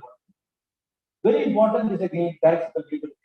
Have you understood the situation that you're going through? So David would have understood the situation very well. That's why he decided to be part of that. He decided to lead that. And for that matter, even though we may wonder, Dr. Chiamepai, even in that basic picture, would have understood what is he going to do. He would have had the fourth eye, fifth eye vision to see ahead. Otherwise, no. Otherwise, things would not have. We would not have been sitting in this place. If we didn't have the fourth eye or fifth eye, we would not have heard about Manipal. It would have been just a hill, which is there, another hill somewhere else. Yeah. So ability to understand, extremely important. It can be very small. What can I do about my neighborhood? Am I clear? Is it offering a situation opportunity for me to take it? And have I understood that? Many times our initiative fails when our understanding of the situation is not clear. Extremely important is understand. Ability to empathize, yes, especially initiative and leadership. When you are able to understand the other person, you are not doing this. I was not part of the hospital guidance center for my glory or for anything, not for even one file. I took. Isn't it? Are you able to empathize? There is a requirement of families coming far from North Karnataka or Goa, etc., who are poor and who have got very serious diseases, who can stay peacefully for a 2 days. Hope that changes that person. Yeah, then more specific. Am I able to talk to people? Extremely important. You're a leader or you're taking initiative. You don't think that you can do things on your own. You need to talk. You need to plan. You need to coordinate. You need to share. You need to communicate. And extremely important, if you look at who they have this one in Africa, the ability to motivate, influence others. And some of you who would have known about Jimmy by itself might have been heard of it. Ability to influence others. Or all of you sitting here in your own right who know that they can look at great things. Extreme ability to influence our persuasion, not for persuasion for your own sake, but the ability to influence and make people see the reason why this is move forward. And then only everything. It's not that you have got a great idea and you know the situation, but equally important or more important, can you motivate? Motivation means strength of the drive towards an objective. Can I make others see where this action will take, and then people will respond? And that is called motivation.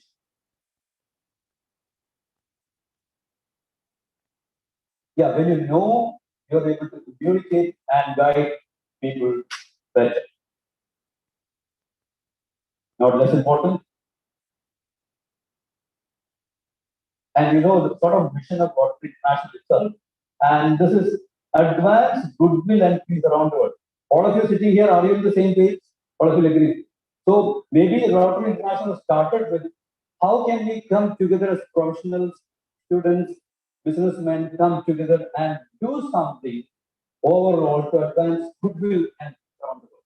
So all the activities that you do should be to achieve this. And all of you agree that's why you are part of the process.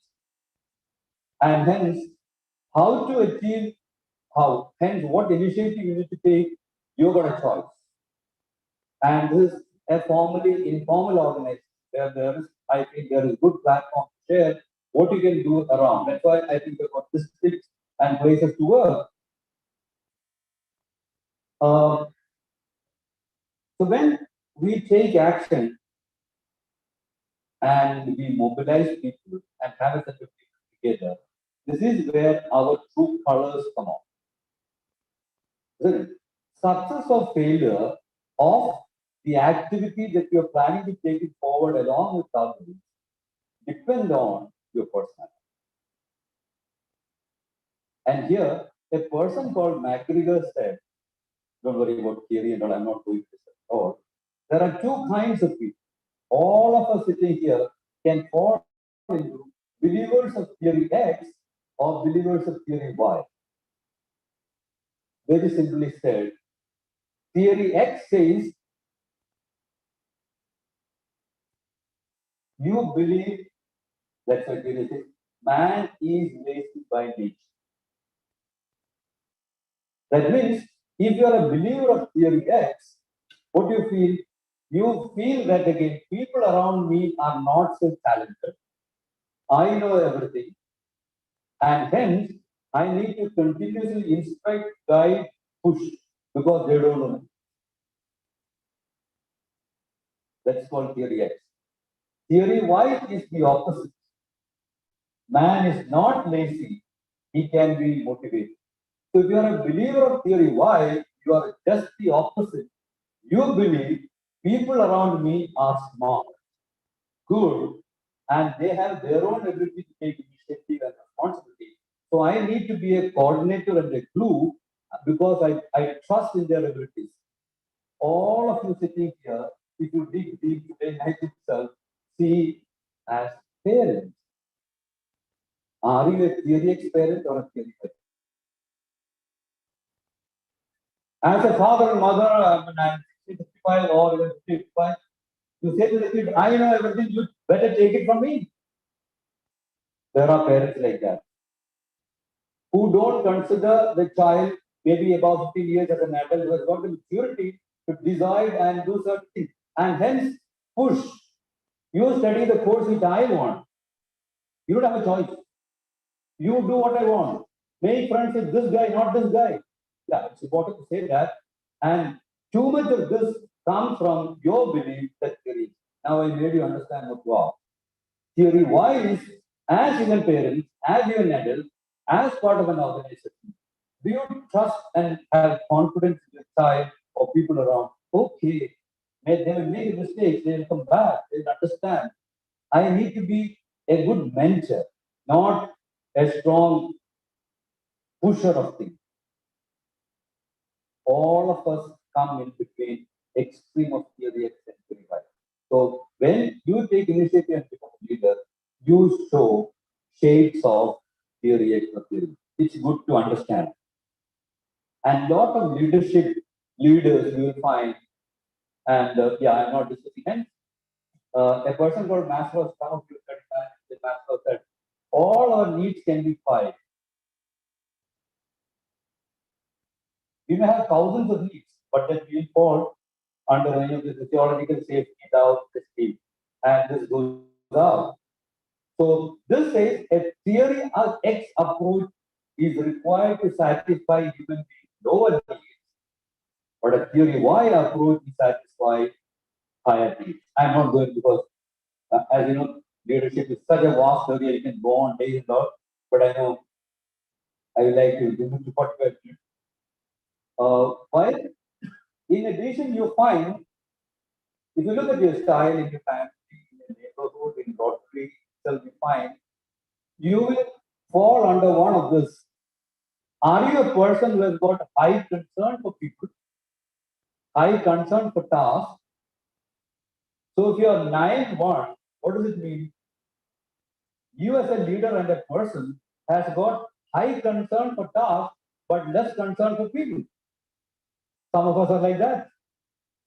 Let my colleague die, but this task has to be completed. That is extreme of 9-1. While extreme of this 1-9 is, yeah, even if the task stops, I'm extremely concerned about my people. Some of us are like that. Or some of us are 9, we're extremely good. Very good balance of concern to people and concern for tasks. And 5 is middle.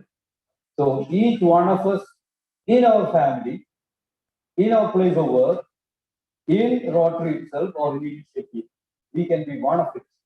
9-1, 1-9, 9-9, or 5-5. This is called a manager grid. So this also determines what type of big team. And you will realize this can change according to the situation. Hence, you find not only prime ministers and presidents and then heads of organizations fall under the point of the board, each one of us can have this leadership. I don't have to say what is an. Some of the leaders are also like, do it. I know it. Better take it from me. And I will dictate. There are malevolent and benevolent autocrats. Hitler, he won't mind killing people to get his things done. But there are autocrats certainly they have a negative feature, but there are autocrats who are positive also, benevolent. So autocrat is again, yes, I know everything comes to me, I will dictate, you take it from me. Democrats, yeah, we know from the word itself. Yes, involve people, we as a democratic, involve people, and I know finally we all take a decision and I will lead in the implementation. That is democratic. While the third is laissez-faire. It is neither autocratic nor democratic, but laissez-faire leaders, they say, they are leaders, but they allow followers to lead. Is it possible? It is said of Ratan Tata's son, Dayadi Tata, was a laissez-faire leader. He allowed his subordinates and followers to lead, and he will be strongly behind them. Abdul Kalam, in his space mission in India, was a laissez-faire.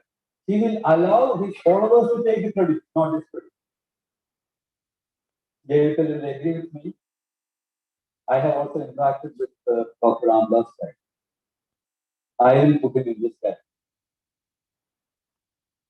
category. He could have taken initiative and then he could have said, I know, take it from me. But I feel in the last so many years, he allowed people to take initiative and he is strongly behind. This is one. Autocratic, democratic, laissez-faire. And then some people, which is also positive, become one of the three based on. Okay, I'm not justifying. Maybe Mrs. Indira Gandhi started as a democratic person, but she had to implement the emergency and to some extent she became an autocrat to get things done. So in our life itself, we may have to base some situations to be a bit of autocratic sometimes, democratic, and even laissez-faire. So you find 4 types of leadership. It's good once in a while over the old experience. Am I more of an autocrat in my home, in my society, in my organization, or I'm more democratic? Am I involving people to take decisions? Or I'm a strong leader but allow people to take, or I'm comfortable looking at the situation, allow people to take. A new type of leadership has emerged, which is a recent phenomenon called servant leadership, which applies to more of community. Imagine you are taking initiative in Manipal lake conservation. There is no need of being autocratic or democratic. Are you be a servant? You are committed to the welfare of Manipal, which may have water shortage as a tool, or beauty of this place to conserve Manipal lake, or what Archana Trust does through Ashray. and along with Manipal Academy and Mahe. Okay. You are not expecting any rewards. You're not expecting any money. You're not expecting any reputation. The core, you may get all, but the core is your desire to serve. When that happens, you can say you have in you what is called a servant leadership. And that you find is usually required in community work, in being part of organizations like Rotary or Red Cross, etc. Or many smaller different types of organizations, people related, church related, or most related organizations which have served human beings. So here, can I enrich the lives of individuals, build a group of people, and can I contribute to a bit more caring and sharing world? The world is never going to be the same, which we saw before March 2020.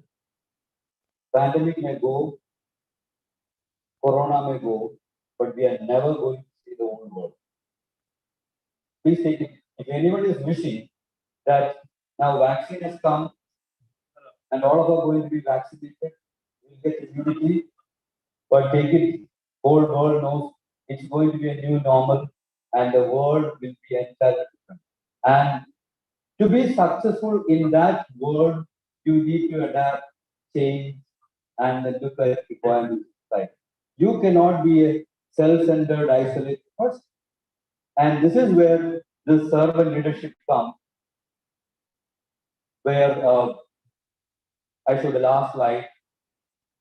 I know you can go on describing that, but a point is 2 points which without even explanation you can understand. How can you be a servant leader to be more effective being part of what?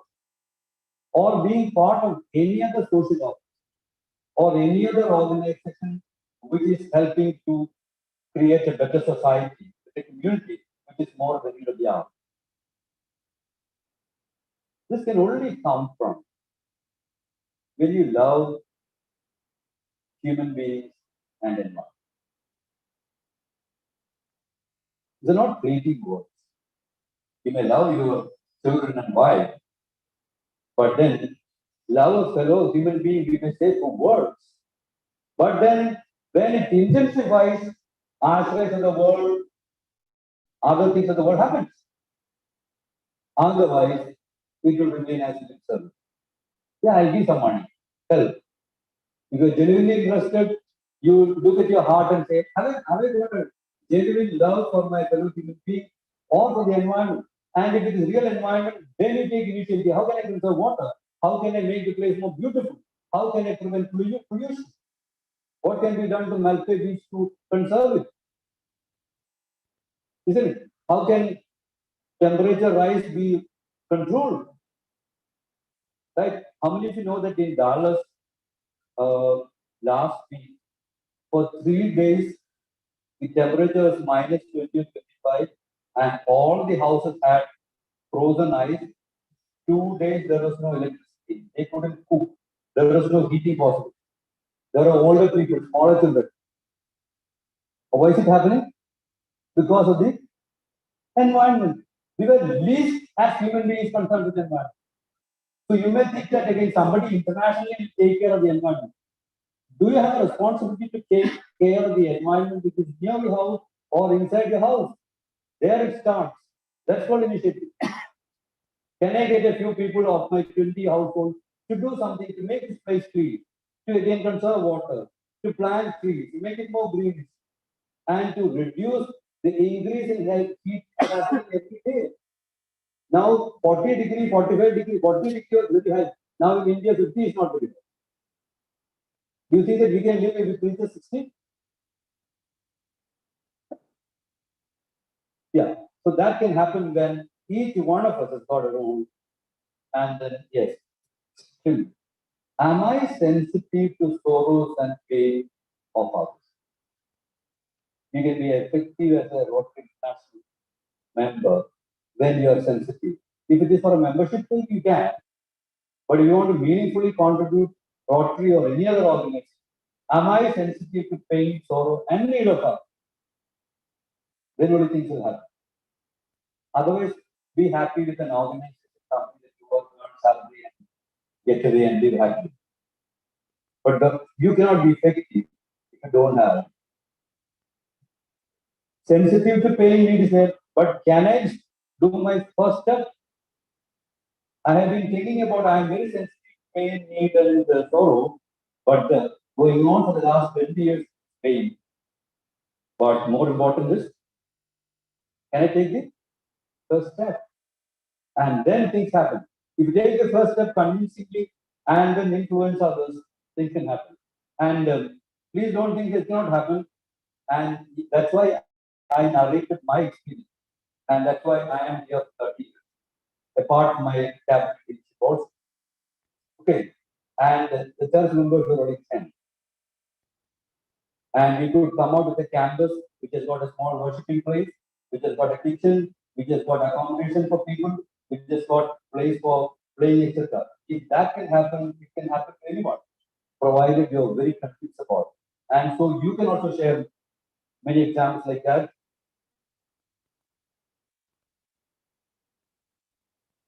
It's easy to say this, but do you have a listen? You have the ability extremely reducing this need for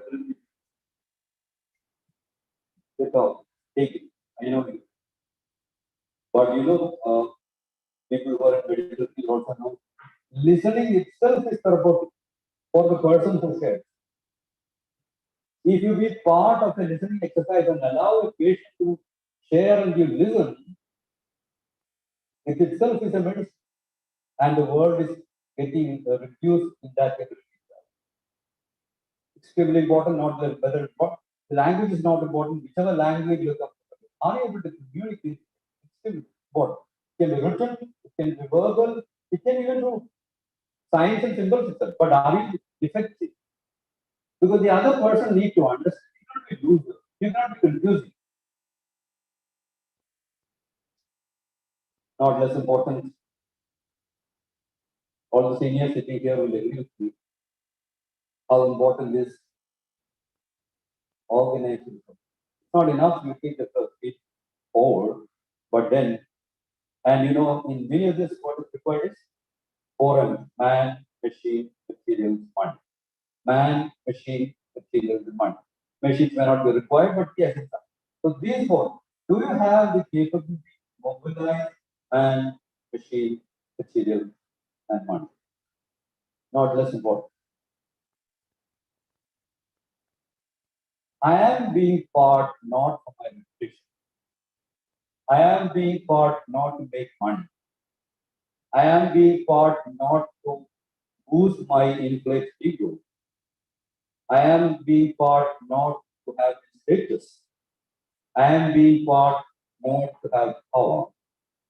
This may come, may not be ego. This may all come, but more important is again, yes, I enjoy working selfless, whether I am rewarded or not. You may get the reward. Who knows? When they said Pathak, when he started toilets, will expected international UN awards in a small place in Patna or Bihar, etc. When he started toilet, that's it. Yeah, other things came, and finally, he would reward. Even if the people near me didn't acknowledge and reward, but I am a believer that I will be rewarded by it. And then all this happens.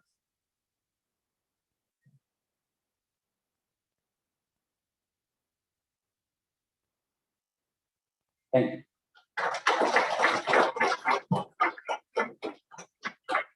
Thank you, sir, for the leadership talk.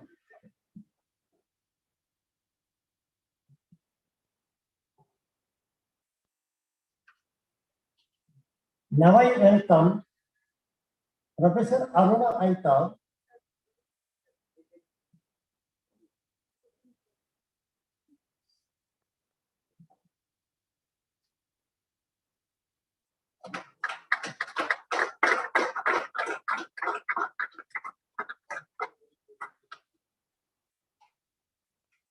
request Professor Aruna Aita to come out to the dais.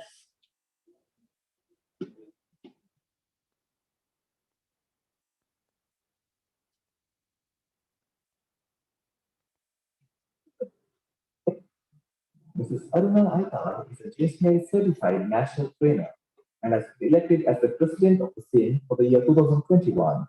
She worked as a lecturer for the First Street College for 2 years and is presently working as an academic coordinator in Crescent International School in Kaku. As a trainer, she has conducted more than 350 training programs for the different sections of the society. We would like to thank you for being here with us today.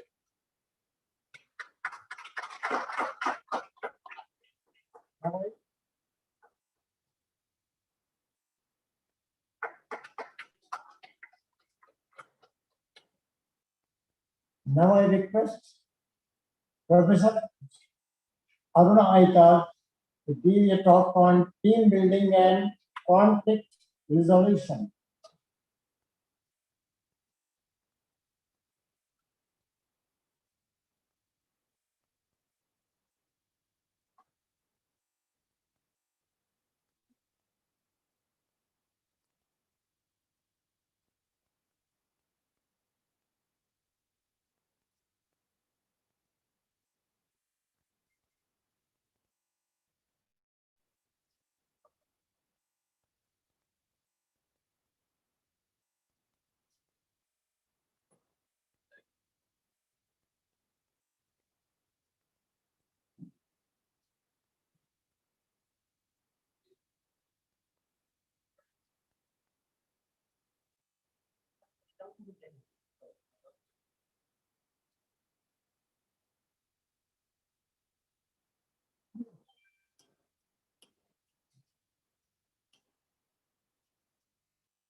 Hello.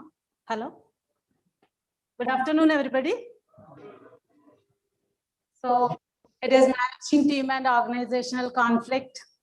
When we hear the term conflict or the team, we will come to know that it is very nearby us. It is among us. So I have got a wonderful topic, and I would like to thank Sir Javital sir for welcoming me here, for offering me and giving me this opportunity.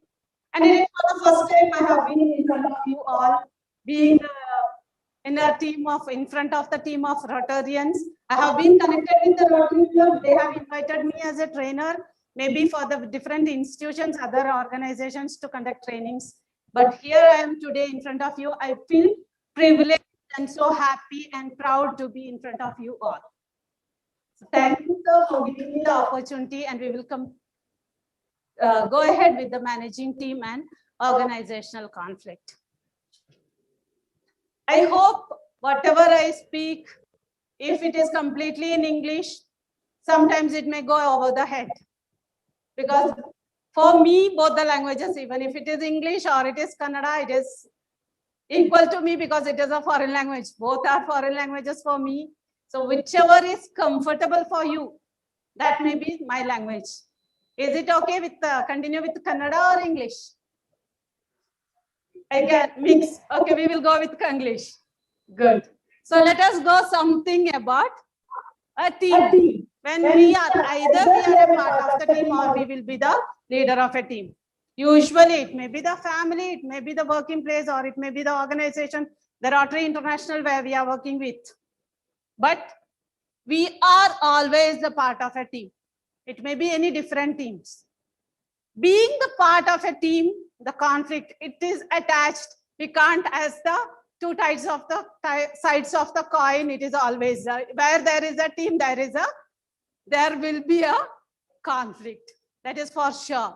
So when the term team comes, how we can go with managing the conflict? Let us see.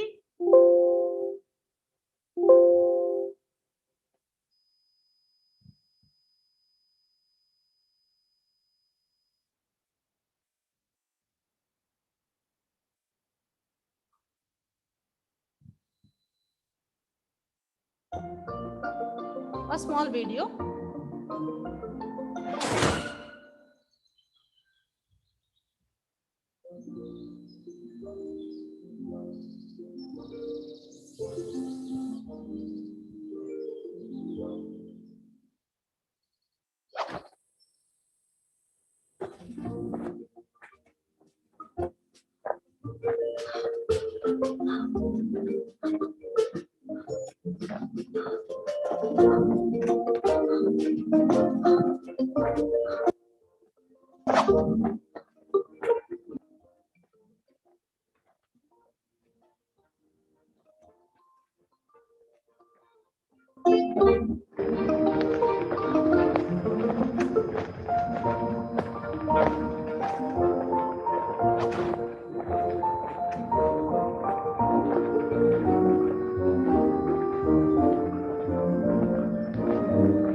Video ನೋಡಿದಾಗಲೇ ನಿಮ್ಗೆ ಅರ್ಥ ಆಗಿರುತ್ತೆ team ಹೇಗಿರ್ಬೇಕು, team ಅಲ್ಲಿ ಏನ್ ಮಾಡ್ಬೇಕು ಅಂತ ಅಲ್ವಾ. ಏನು ನಾನು ಎಕ್ಸ್ಪ್ಲೈನ್ ಮಾಡ್ಬೇಕು ಅಂತ ಇಲ್ಲ. ಪ್ರತಿಯೊಂದು ಟೀಮ್ ಅಲ್ಲಿ wherever we go we can find such people, the 4 or 5 different types of people in a team. We may be struggling to lead the team ahead, but there will be people who will be pulling from the back, who will be putting their weight on the wheels so that it will not move ahead. We can find such people. So being in a team, the most effective thing is to find out which people around us belongs to the category in which the video has been shown.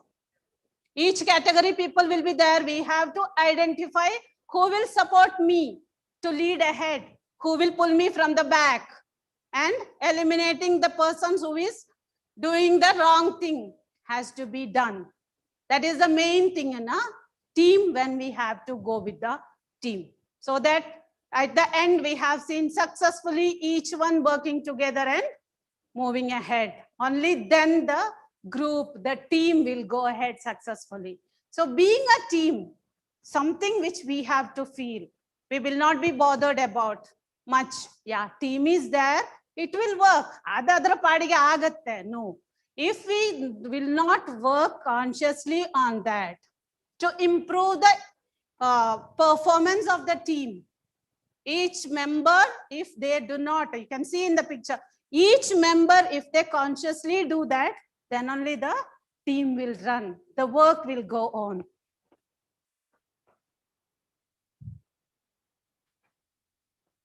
So next we will move with the essentials in a team.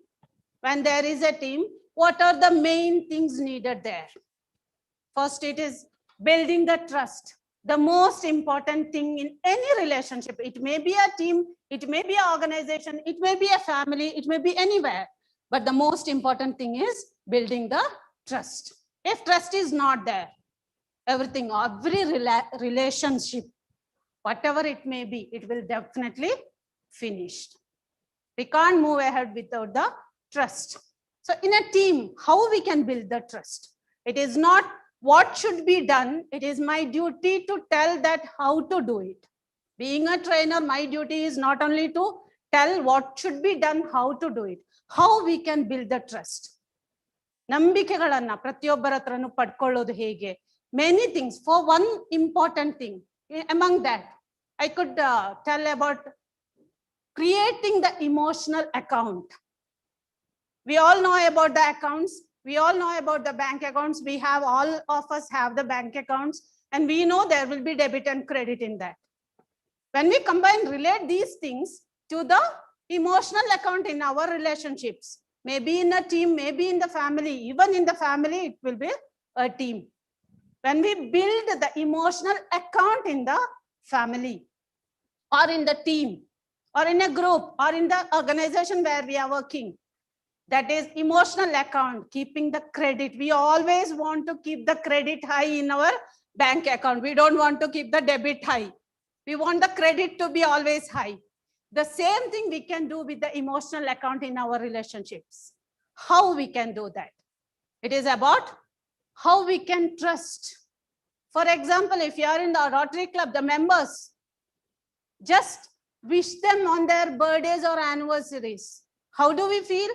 When the members or the other person or the president or the secretary or whoever may be, that who are in the office bearers, who will be wishing us, calling us, or coming to our house to wish us, how do we feel? That feeling inside creates the credit in the emotional account of that person. That is how we can go on crediting the emotional account, and that builds the trust. I don't have to explain how it can be done now. You know the ways. All are experienced in how we can create the credits in the emotional account. How we will be feeling emotionally attached to a person, that always can build the emotional account with the other person if we do that. If we withdraw, if we insult, if we, as Venkatesh sir in the video told, if we are criticizing somebody, do it personally, not in the group. If we do criticizing in a group, we are withdrawing. We are making the debit there. If we praise in the group, we are investing, we are crediting there. That's what we have to do to build the trust. Always find out the ways to build the emotional account credit balance. Next, there is no I in a team. Again, I'm coming to the Venkatesh sir's video. There was, he was telling about Dhoni, how he was in the team. He never told, I, the captain. No, he stood in the side. In the team, we can't tell that I have to be, I am the captain, I have to be in the middle in the photograph. No. ಅವರು side ಅಲ್ಲಿ ಹೋಗಿ ನಿಂತಿದ್ದಾರೆ, ಎಲ್ಲೂ ಗುರುತಿಸ್ಲಿಕ್ಕೆ ನಾವು ಹುಡುಕ್ಬೇಕು ಎಲ್ಲಿದ್ದಾರೆ ಧೋನಿ ಅಂತ. ಅಂತ ಒಂದು ಮೆಂಟಾಲಿಟಿ ನಮ್ಮಲ್ಲಿ ಇರಬೇಕು. If you are in a team, always stand for we, not for I. If I, ನಾನು ಹೇಳಿದ್ದಾಗಬೇಕು, ನಾನು ಅನ್ನೋದು ಬಂದ್ರೆ ಅಲ್ಲಿ team is gone. We will never get the support from the teammates. When it is we, then only we can go ahead with the team. Complete instead of compete. Usually we can see in a group, in an organization, we will compete each other. ಅವನು ಮಾಡಿದ್ರೆ ನಾನು ಯಾಕೆ ಮಾಡಬಾರ್ದು, ಅವನು ನನಗೆ ಬೈದ್ರೆ ನಾನು ಯಾಕೆ ಬೈಬಾರ್ದು, ಅವನು ನನಗೆ ಹಾಗೆ ಹೇಳ್ದ ಮತ್ತೆ ನಾನು ಬಿಡ್ತೀನಾ, ಅವನು ಮಾಡಿದ ನಾನು ಮಾಡಿದ್ರೆ ಅವನಿಗೂ ನನಗೂ ಏನ್ ವ್ಯತ್ಯಾಸ? What is the difference then? If I complete that, avanu madidanda nan maadbardu. If somebody is 90 and another one is 10, it completes. If somebody goes 10, then we have to be 90 there. If somebody is unable to do a task, we have to complete it. If we are able to do that, then only it becomes a teamwork. That is how complete instead of competing. If we compete each other, never it becomes a team. If we complete each other, then it will be 100% team. Communicate. The most important thing. ಹೇಳ್ತಾರೆ 3 ವರ್ಷದಲ್ಲಿ ನಾವು ಹುಟ್ಟಿ 3 ವರ್ಷದಲ್ಲಿ ನಾಲಿಗೆಯನ್ನು ಹೇಗೆ use ಮಾಡ್ಬೇಕಂತ ತಿಳ್ಕೊಳ್ತೇವೆ. But ಅದನ್ನು ಯಾವಾಗ ಎಲ್ಲಿ ಹೇಗೆ ಅಪ್ರೋಪ್ರಿಯೇಟ್ ಆಗಿ ಯೂಸ್ ಮಾಡ್ಬೇಕಂತ ಇಡೀ ಜೀವನ ಪರ್ಯಂತ ಆದ್ರೂ ನಮಗೆ ಗೊತ್ತಿರೋದಿಲ್ಲ. It takes only 3 years to know how to use the tongue, but it will take the entire lifetime to know when and where to use it. So communication is very, very important. ಹಾಗಂತ ನಾನು ಮಾತಾಡದೆ ಕೂತ್ಕೊಂಡ್ರೆ, if I kept quiet, what will happen? The people will assume whatever they want. ಅವರಿಗೆ ಬೇಕಾದ ಹಾಗೆ ಯೋಚನೆ ಮಾಡಿ ಅವ್ರು ನಿರ್ಧಾರ ತಗೊಳ್ತಾರೆ. ಓ, ಇದು ಹೀಗೆ, ವಿಷಯ ಹೀಗೆ ಆಯ್ತು, ಹೀಗೆ ಹೀಗೆ ಹೀಗೆ ಅವರೇ ಅಸ್ಯೂಮ್ ಮಾಡ್ಕೊಂಡು, ಅವರೇ ನಿರ್ಧಾರ ಮಾಡ್ಕೊಂಡು, ಅವರೇ ಅದರ ಕನ್ಕ್ಲೂಷನ್ಗೆ ಬಂದು ಬಿಡ್ತಾರೆ. But if we communicate more, then also it will create problems in the team. So communication is very, very important. Appropriate and timely communication must be done in a team to get the maximum result. ಎಲ್ಲಿ ಹೇಗೆ ಮಾತಾಡಬೇಕು, practice ಇಂದನೇ ಬರ್ಬೇಕು. ಯಾವ ಪುಸ್ತಕ ಓದಿದ್ರು ಬರುದಿಲ್ಲ, ಯಾವ training ನೋಡಿದ್ರು ಕೇಳಿದ್ರು ಸಿಗೋದಿಲ್ಲ. ಒಂದೊಂದು ಪ್ರತಿಯೊಂದು ಹಂತದಲ್ಲೂ that it will get from the practice. If we go for practicing it one time, okay, error happened, it is human to err. They will have, the human beings will have errors. Next time, make sure that I will not do the same mistake again. It is not, if you do the mistake, you are not a failure. If you do the same mistake again, then we call it as a failure. Not make sure that we will not repeat it again and again. So communication is not a thing which can be learned in a training session or in 1 hour or 2 hour, 1 day, 2 day. No, it is a long term, it is a lifetime process. Each lesson will be learned gradually. We can't learn it in a single day. We can't learn it in 1 hour. No. One book, I will read the book for communication. No, it will not happen. So we have to decide that I want to learn communication. Then only it will happen. The last thing, I will go with appreciation. We know how we feel when we got appreciated. When we get appreciated in a team, how we will feel? That is like we are somewhere in the heaven. Why can't we appreciate others? Genuine appreciations will keep the teammates with us. It should be genuine, not boasting. It should be genuine appreciations. Correct ಆಗಿ ನೋಡ್ಕೊಂಡು ಏನಾದ್ರೂ ಒಂದು ಇದ್ದೇ ಇರುತ್ತೆ. ಎಲ್ಲರಲ್ಲೂ ಪ್ರತಿಯೊಬ್ಬರಲ್ಲೂ ಒಳ್ಳೆತನ ಇದ್ದೇ ಇರುತ್ತೆ. ಪ್ರತಿ ರಾಕ್ಷಸರಲ್ಲಿ ಕೂಡ ಒಳ್ಳೆತನ ಇರುತ್ತೆ. ಗುರುತಿಸಿ ಅದನ್ನ, ಎಲ್ಲರ ಮುಂದೆ ಅದನ್ನ ಅಪ್ರಿಶಿಯೇಟ್ ಮಾಡಿ, ಜಿನೋಯಿನ್ ಆಗಿ ಮಾಡಿದಾಗ they will stay with us. Again, it comes to the emotional account again. It will be creating a debit there, credit balance there. So appreciation, ಅದನ್ನ ರೂಢಿ ಮಾಡ್ಕೊಳ್ಬೇಕು ಟೀಮ್ ಅಲ್ಲಿ. ಅದರಲ್ಲಿ ಕಂಜೂಸ್ತನ ಮಾಡಬಾರ್ದು. ಹಣ ಕೊಡ್ಬೇಕಾ, ಏನು ಖರ್ಚಿಲ್ಲ. There is nothing we have to spend for an appreciation. Just appreciate. Wow, you are looking good today. Wow, what happened? You are seeming to be so happy. Some words of appreciation. Or if they achieve something, just call them in front of others. Appreciate them, congratulate them on that. Definitely they will stay with us in a team. Moving to the next part, conflict. Okay, team is built. We know what to do, but still there arises the conflict. What is the conflict? How that arises? It is because when there is a difference, only that difference, and the people are not ready to accept the differences, the conflict arises. When there is a difference and people are not ready to accept the differences, the conflict arises. It may be sometimes inside us, different ideas, different thoughts, positive or negative. The opposite thoughts may come inside us, and it may, different aims, different goals inside us will create a conflict inside us. It may be between the persons it will create. It may be between the two groups. So all these are conflicts.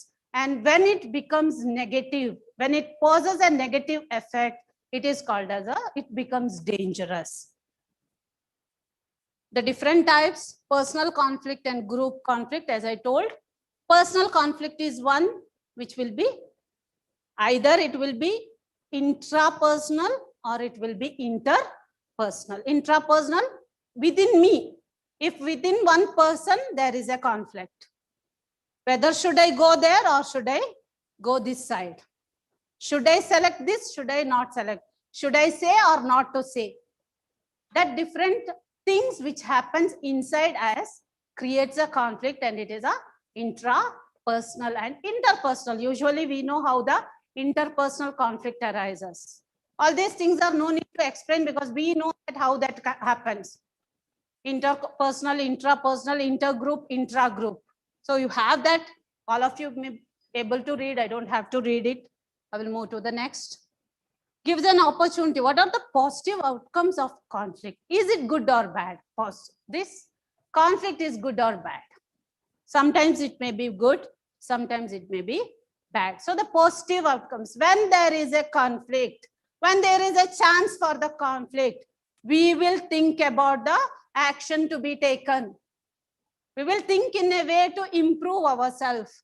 Gives an opportunity for productive change. The use of effective communication lies at the heart of this view. We will try to change the way we communicate so that the conflict must be avoided.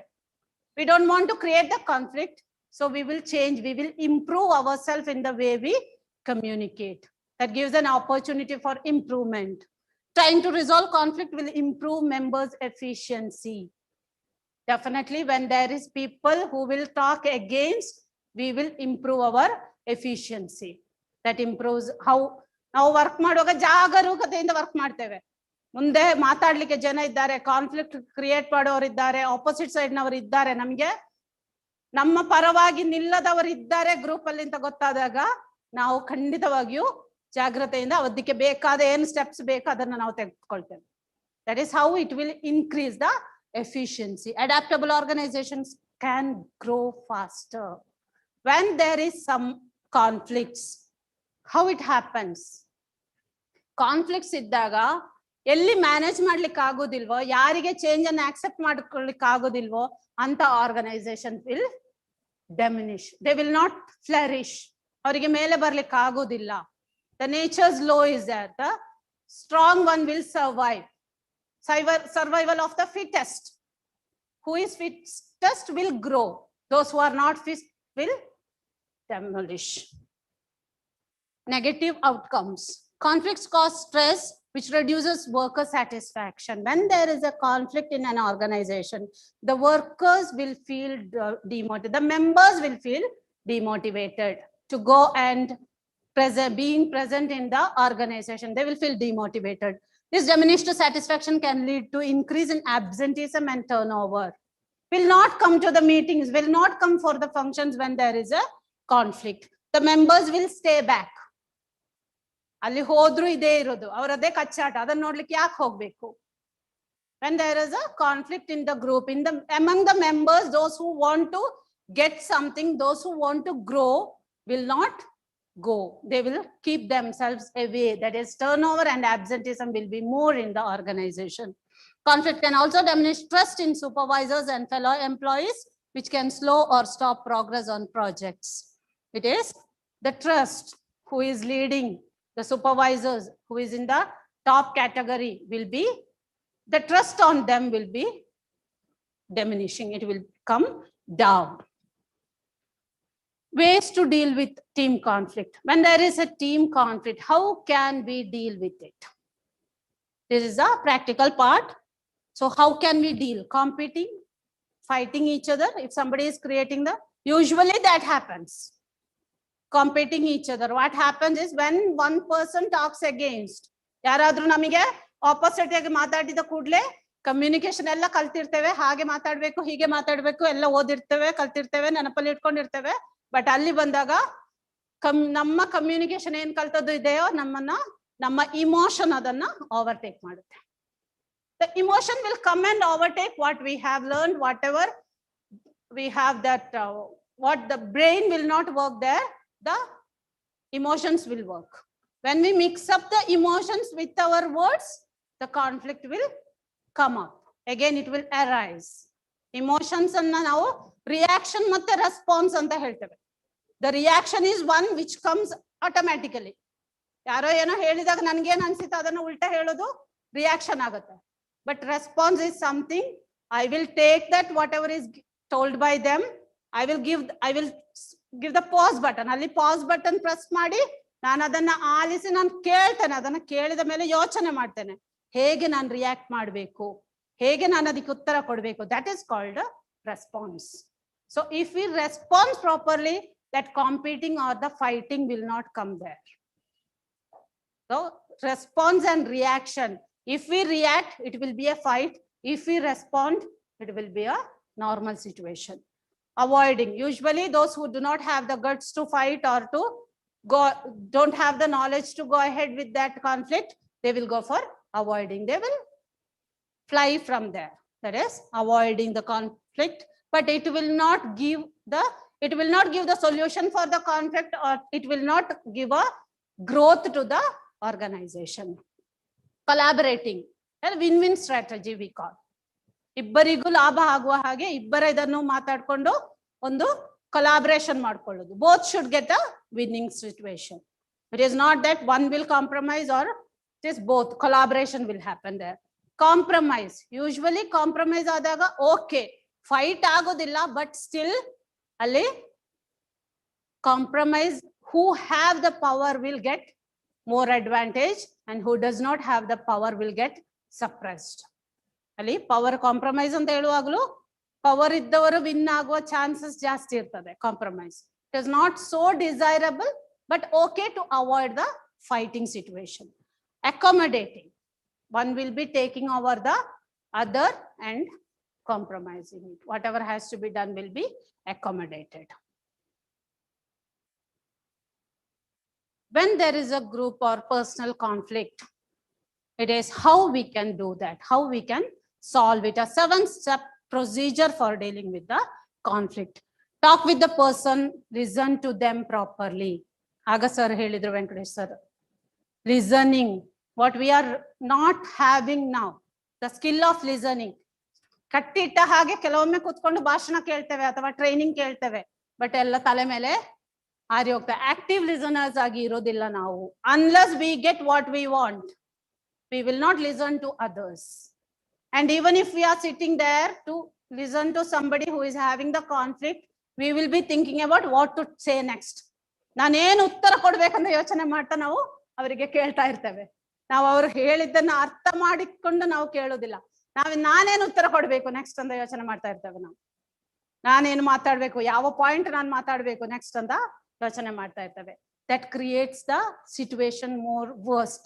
ಅದನ್ನ ಮತ್ತೆ talk with the person, listen to them, focus cause, not on person. Usually ಮಾಡುವಂತಹ ದೊಡ್ಡ mistake. We will focus on that person who have raised the conflict.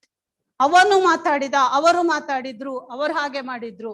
It is not, we are not focusing on the thing what that person will be talking. It may be only one opinion we differ each other. There may be hundreds of things which we will be having the same stand on, but we will focus on that person itself. Never do that. It will destroy the relationship. It will destroy the trust. Only focus on that thing which is having the conflict. It may be one opinion we are having. There may be a conflict only with one opinion. That we have to recognize. We have to focus on that. Identify points of agreement and disagreement. If we focus on that point, we can find out in that aspect also there is some points are agreeable, some points are disagreeable. We will not say that entirely I am against this. No. If we go into that, if you go into the root cause, we can find out some points will be agreeable there. Look for a common ground. What is common between what we believe commonly? Go for that. Find out what. If there is a conflict between the persons, sit with them, go with these steps, definitely it will become successful. Look for common ground, invent new problem solving plans. What we can do to solve this, how we can go. All the steps I have told in the previous slide. All these, in this we can go for the plans, which will act there, which will be opt there. So after going the new problem solving plans, we can go. Sometimes some will work with some person, which will work with that person, that we have to identify when we go for conflict solving. Follow through your plan. If you have done a plan, if you have developed the plan, then follow through it. ಅದನ್ನ ಬಿಡಬೇಡಿ. ಒಂದು ಸಲಕ್ಕೆ ಮಾಡಿ plan ಹಾಕಿದ್ದೇನೆ ಕೂತ್ಕೊಂಡ್ರೆ solution ಆಗೋದಿಲ್ಲ. We have to follow through it. We have to go into the each step what the plan has to be done. Once it is done, once the conflict is resolved, build on your success. It is very important that we will build on that. Once the conflict is resolved with that person, once it came to the normal, it is in our hand how we will treat that person or that group the next time when we meet each other. We have to build the, because the, as I told, the emotional account will be nil there. Even if the conflict is resolved, the emotional account will be nil there. It is our duty to put the credit balance, to create the credit balance. So once it is done, once the plan is successful, build on that whatever we have done. That is very important to rebuild the relationship. The benefits of proper conflict management. If conflict management is done, what we will get? So whatever, when I took the team or that team and team building and conflict management, I thought everyone will be having the question in my mind, what is in it for me? So on that basis, I worked on the slides. I prepared the points that each one should get benefited. So here, if you are the leader of the organization, the entire organization will get benefited. If you are a member of the organization, each member will also get benefited. When we resolve the conflict, it is beneficial to us. In what way? For the members, improved on the job and off the job relationship.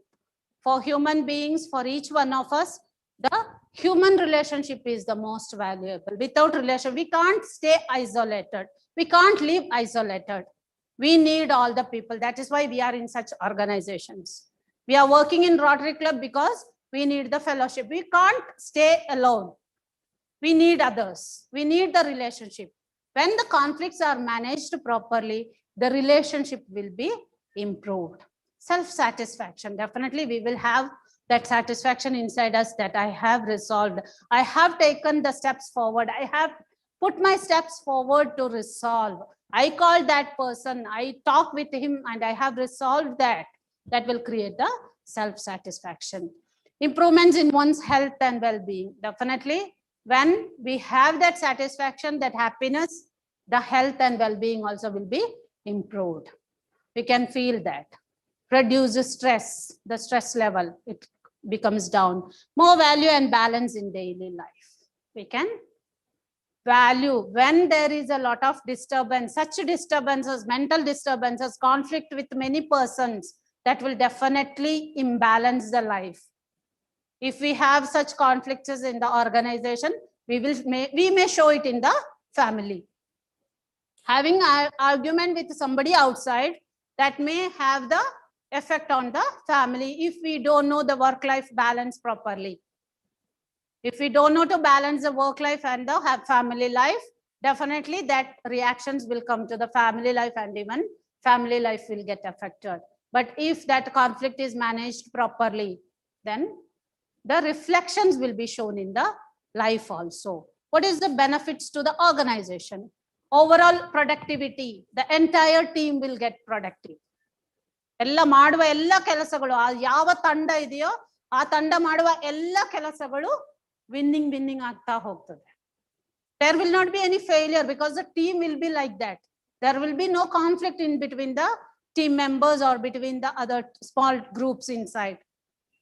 Every conflict will be properly resolved and they always will have the win everywhere. Wherever they go, the increased productivity will be there. A reduction in staff turnover and recruitment cost. It is in the organizations, when I told the absenteeism and turnover will be more for organization like Rotary Club and all, the members coming, and if there is a lot of conflict, they will go on leaving. We have to go in search of, when the trained members who has to take the charge of the team, then if it is not there, then we have to search for the new members. As sir told, what is true leadership? Where there is a team, successful team should not have to find out for the person to be the president and the next president. There should not be somebody to search for that. It should not come such a situation that we have to search for it. So when the members, new members are coming and joining, then it will be automatically, it will come. ಯಾರು next ಆಗ್ಬೇಕು ಅಂತ ಅಲ್ಲಿ already ಜನ ಇರ್ತಾರೆ. ಅದಲ್ಲದಿದ್ರೆ ಆ team ಹೇಗಾಗ್ತದೆ, ಹುಡುಕ್ಬೇಕು next ಇಯರ್ಗೆ ಯಾರು ಕಾಲಿಡಿಬೇಕು, ಹೋಗಿ ನೆಕ್ಸ್ಟ್ ಇಯರ್ ಪ್ರೆಸಿಡೆಂಟ್ ಆಗ್ಲಿಕ್ಕೆ ಬಾ ಮಾರಾಯ, ಸೆಕ್ರೆಟರಿ ಆಗ್ಲಿಕ್ಕೆ ಬಾ ಮಾರಾಯ. That is the situation in our organizations because we can't find the new members there. That is how, if the conflicts are resolved properly, if the organization has less absenteeism and turnover, if the new members are interested to come and join, then it will be a perfect team. Less negative organizational stress.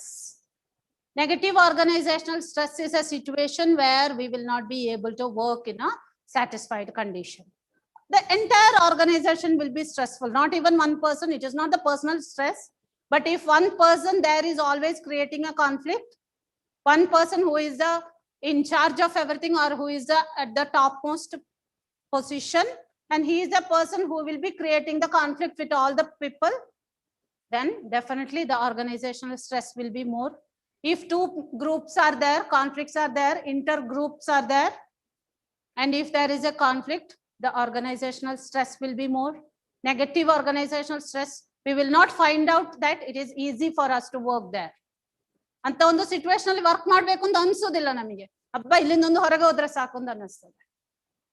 So all these things will be resolved. That happy environment will be there in the organization. The negative organizational stress will be avoided when there is no conflict. Improved morale of the employees, all the organizational members, the overall value that each personality will be having, that will be definitely improved when the work environment is good. Better teamwork and communication. It is already told, when there are conflict, there is no conflicts, easy to communicate each other, the team also will be very bound. It will not separate each other. So these are the benefits of proper conflict management. So when there is a team, we tell team is together, everyone achieves more. Only when it works properly, that can be achieved. Otherwise, the team cannot be working properly. For the name's sake, it will be a team. Building a team is easy, but maintaining the team throughout its entire lifetime is very difficult. Maintaining the team is very difficult. All these things, whatever covered, that from the benefits, from the basics of team building to conflict management at the end, because it is not a small topic. It is a very vast topic, team building and conflict management. By given that 45 minutes, it is not so easy to cover everything. So I have opted some points which will be very relevant, that we can use it in the daily life. We can use it in the organization where we work, so that at least 1 or 2 points will be the carry home message for you all. That was the intention. So whatever I have put down that points, I hope it will be useful, so that in your next day, in your next life, 1 or 2 of these points, what madam had told on the training, I could implement it. Maybe the emotional bank account, maybe the way we communicate, maybe remembering that I am not important, we are important. All these things, if you inculcate in the daily life, in your groups, in your teams, and if you go for resolving the steps given to resolve the conflict, if you are ready to talk with that person, call that person, talk with them, and go to cause, not against the person. If all these things can be done, I'm definitely assure you that there will be a better tomorrow where the team will be strong and your conflicts all will be resolved. Thank you.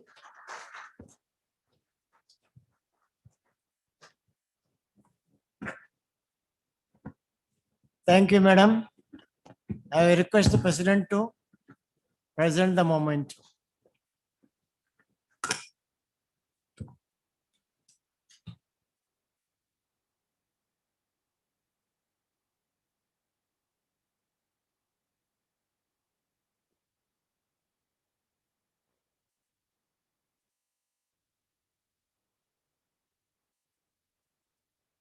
Now I welcome Rotary HS Shubha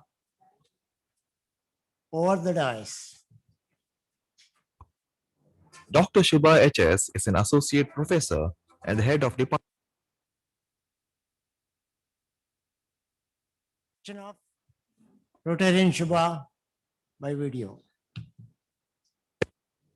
Dr. Shubha HS is an associate professor and the head of Department for Media Studies at Manipal Institute of Communication, Mahe.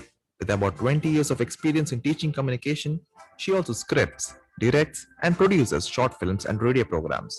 She is a regular visiting faculty at Technische Hochschule Nuremberg and has also taught at the Dubai campus of Mahe.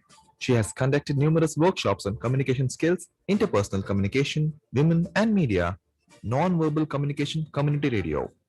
We would like to thank you for being here with us today. Now over to Rotarian Shubha, talk on communication.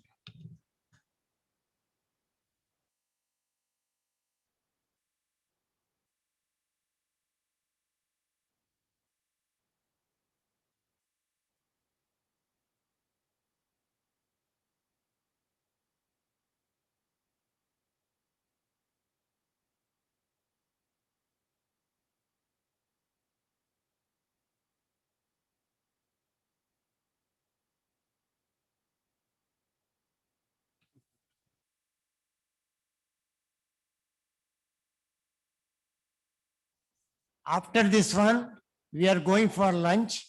Immediately after the lunch, there is a nice entertainment program by Rotary Club, Netra Jyoti College, Udupi.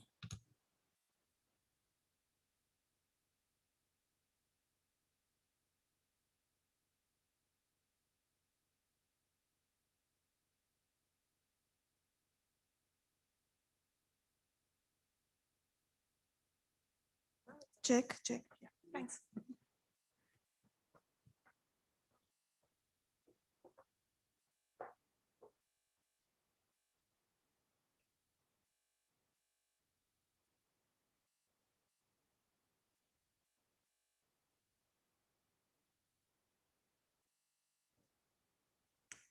Good afternoon, everyone.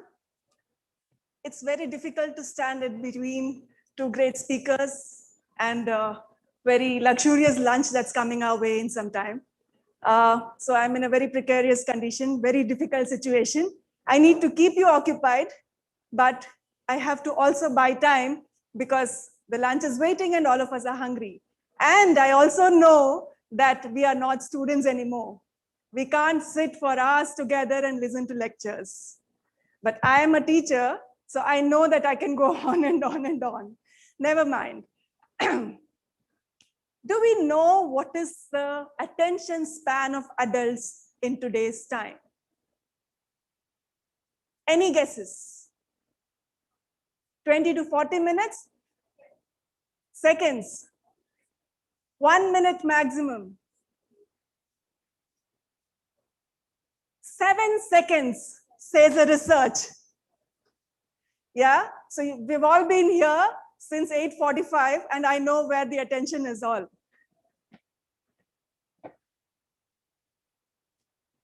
I'm going to talk on communication as Javital sir asked me to, but like Simon sir, I added a little extra to it and I made it communication skills. And this is what my talk is going to be having, and in terms of the flow of the talk. I'm going to rush through this, like I said, because all of us are hungry, but let's see. We all started communicating when we cried when we were born. I think our mothers and our doctors will tell us that the minute we were born, either we were shaken up as an infant by the doctor or we ourselves just started wailing. That's the first sign of communication that we all did. Then why do universities have 3 years, 5 years degrees that offer communication? If we all know how to communicate, why do we have to learn it? That's the question I think we all need to ask ourselves. Because on a day-to-day basis, we all go through situations where we wonder, did I say the right thing? Did I do the right thing? Why was that person behaving like that? We all have questions every day in our lives. And therefore, we need to relook at what communication is and how we can understand it better in the process of trying to be a better communicator. Communication is a process. It cannot be one way. Like the people who have spoken before me, if you saw leadership, if you saw conflict management, everything involves communication. And it's a process. So many of us, in fact, it is probably not a problem with us. I feel it's a part of a problem in the way we are all brought up. We always feel that if we can speak, we are communicating. But we never emphasize that we have to also listen to be a good communicator. Yeah. So I would like to start with this definition where we say it's a process. It involves more than one person. It's a process by which information is exchanged. So there is a to and fro that happens, okay, in between individuals through a common system of symbols and signs or behavior. That means it is not just the spoken word. It is also the actions, the gestures, the dress, and a lot of other things that makes the communication complete. So I'm going to take you further.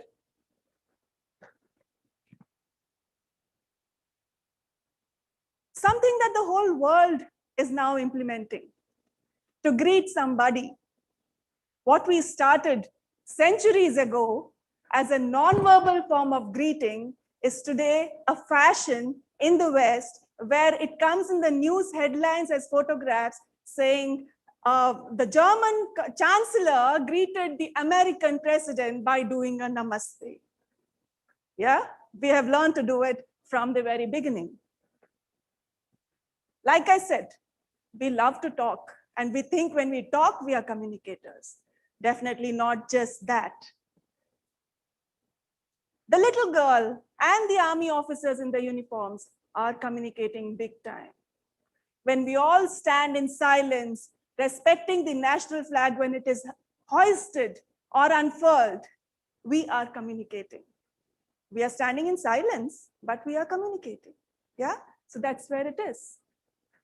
So it's not just in important activities, but in every little activity that we do on a daily basis, we are communicating. Why do we communicate? We communicate to express. We are expressing our emotion, we express our feelings. We are communicating to inform. Like this information seminar that's happening, I'm communicating to inform. We communicate to entertain. Yeah, when we have fun, when we want to do something, we are communicating to entertain. We communicate to learn. In classrooms, we teach, and that's the learning process. We communicate to socialize. So when I saw some friends whom I hadn't seen in decades, in a year, it feels like a decade. Yeah, I waved out to them. I communicated with them. I said, we'll catch up during lunch. Yeah, so we communicate to socialize. We definitely communicate to exchange.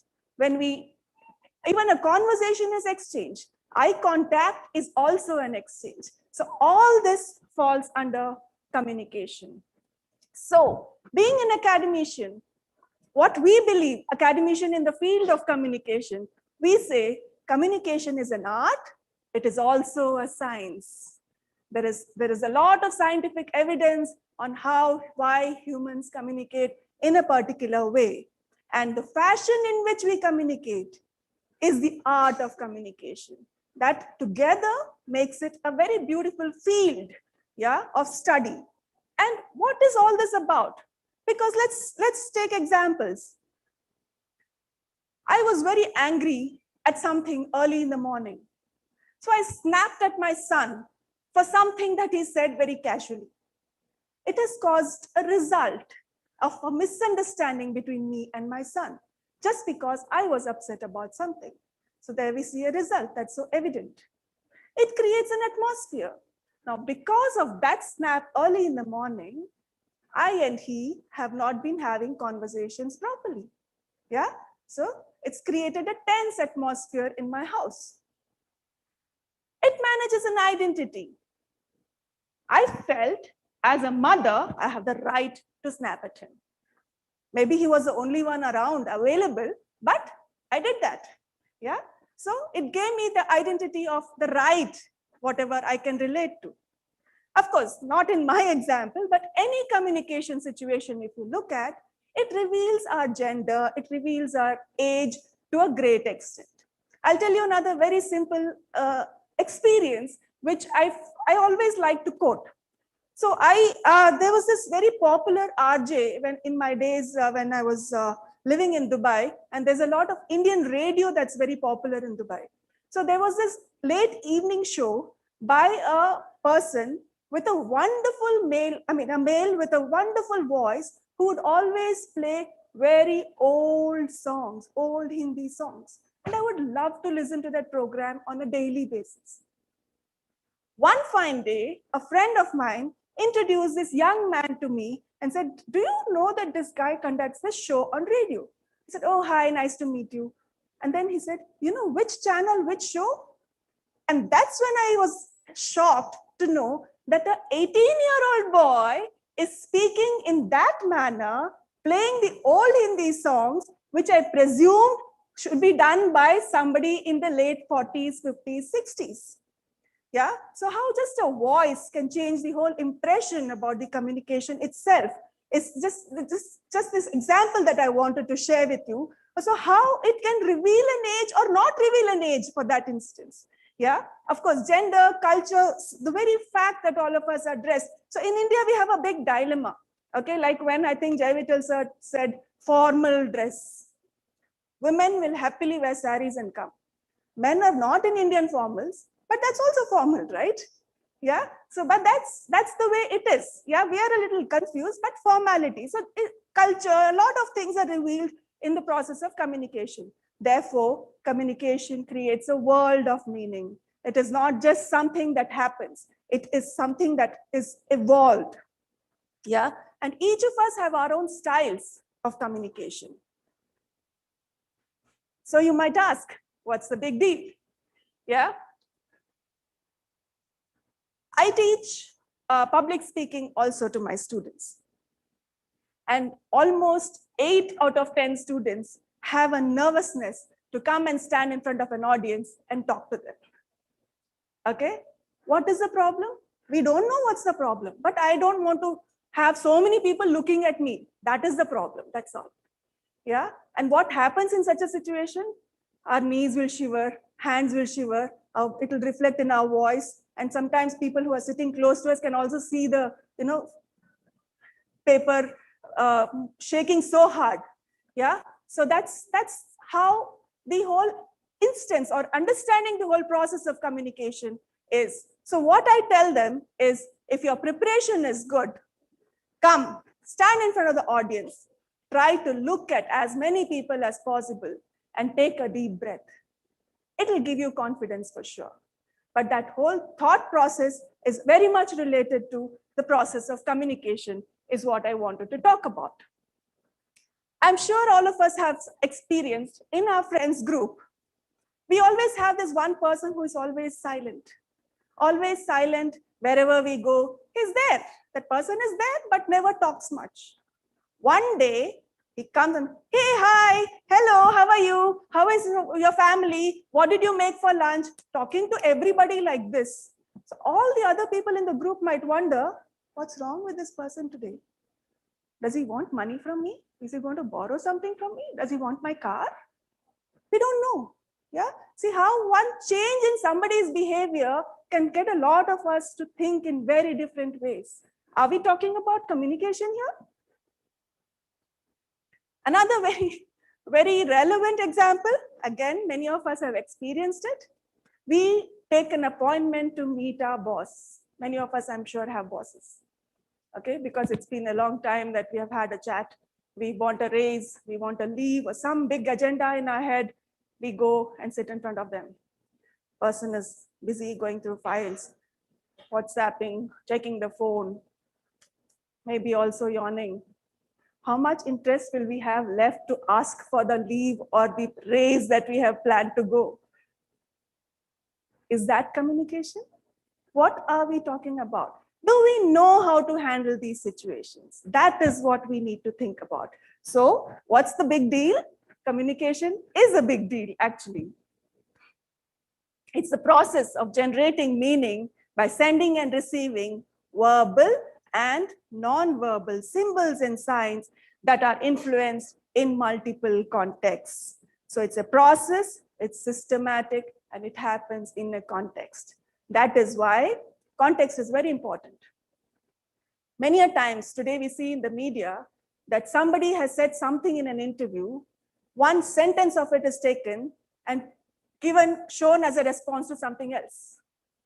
Totally out of context. Yeah. Therefore, you're creating more miscommunication by doing that. But I just gave you that as an example that how context is important where the communication takes place.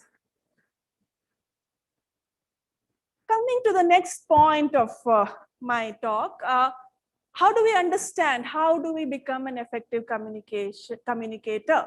How do we understand the process? We need to know one very beautiful quote I have here for you, where the anthropologist Walter Goldschmidt talked about communication is the primary goal of human existence. Look at it, how beautifully. That means we are all born to communicate. That's what he's trying to say. Yeah, and he calls it the human career.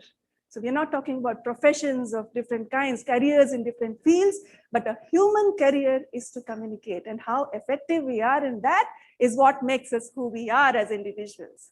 Yeah, we have a lot of needs. I've just identified a few here of why we need to communicate.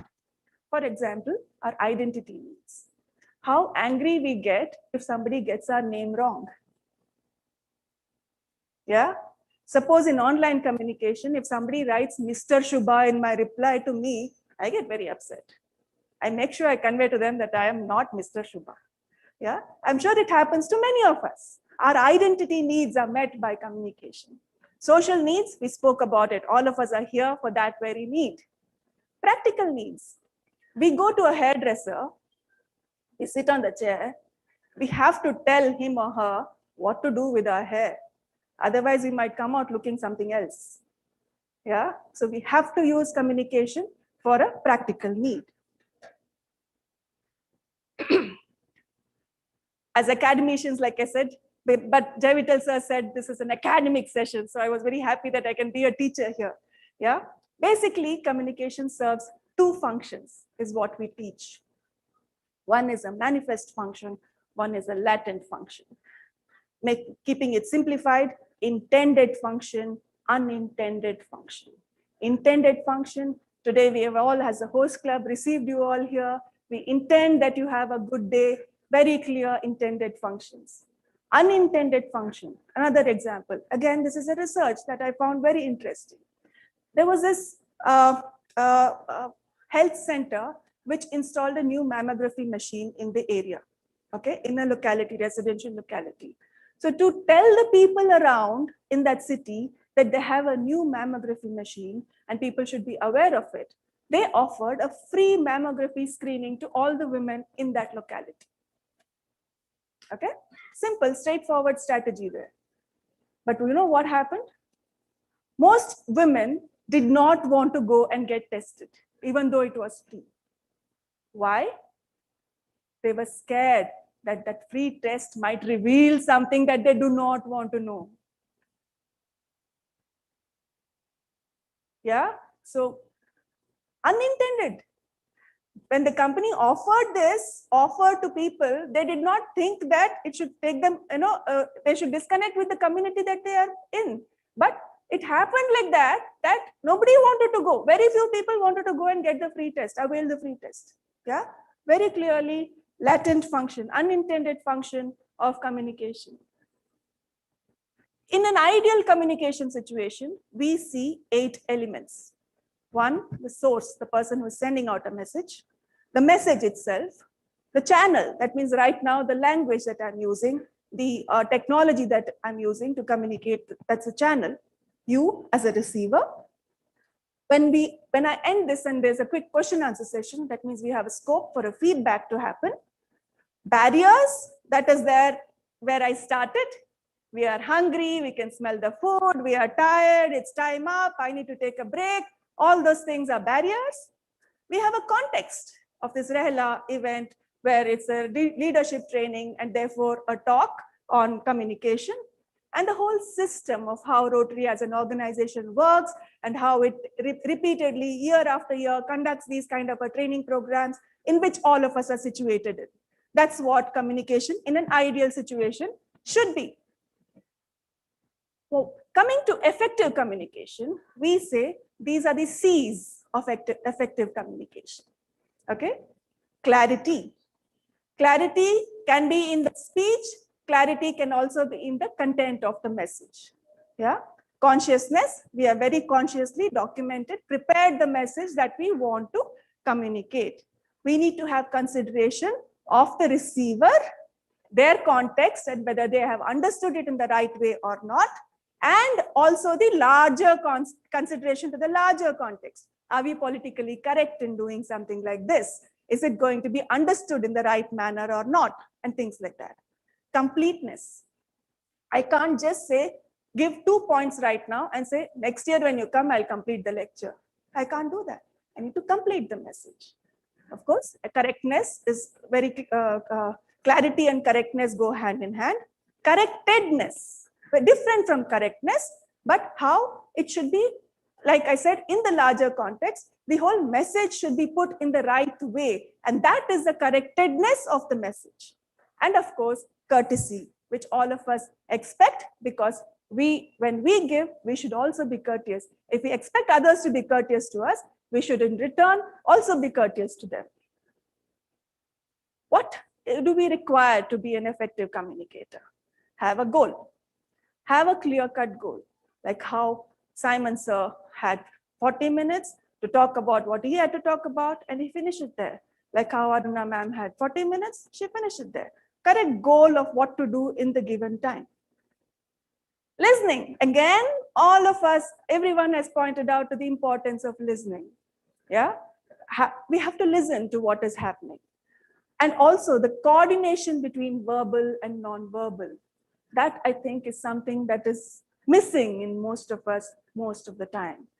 Common instance that happens to all of us, we are sitting in a public space, say an airport or a station, and if we are alone and if we are tired of looking at our phone, we blindly look at somebody or something.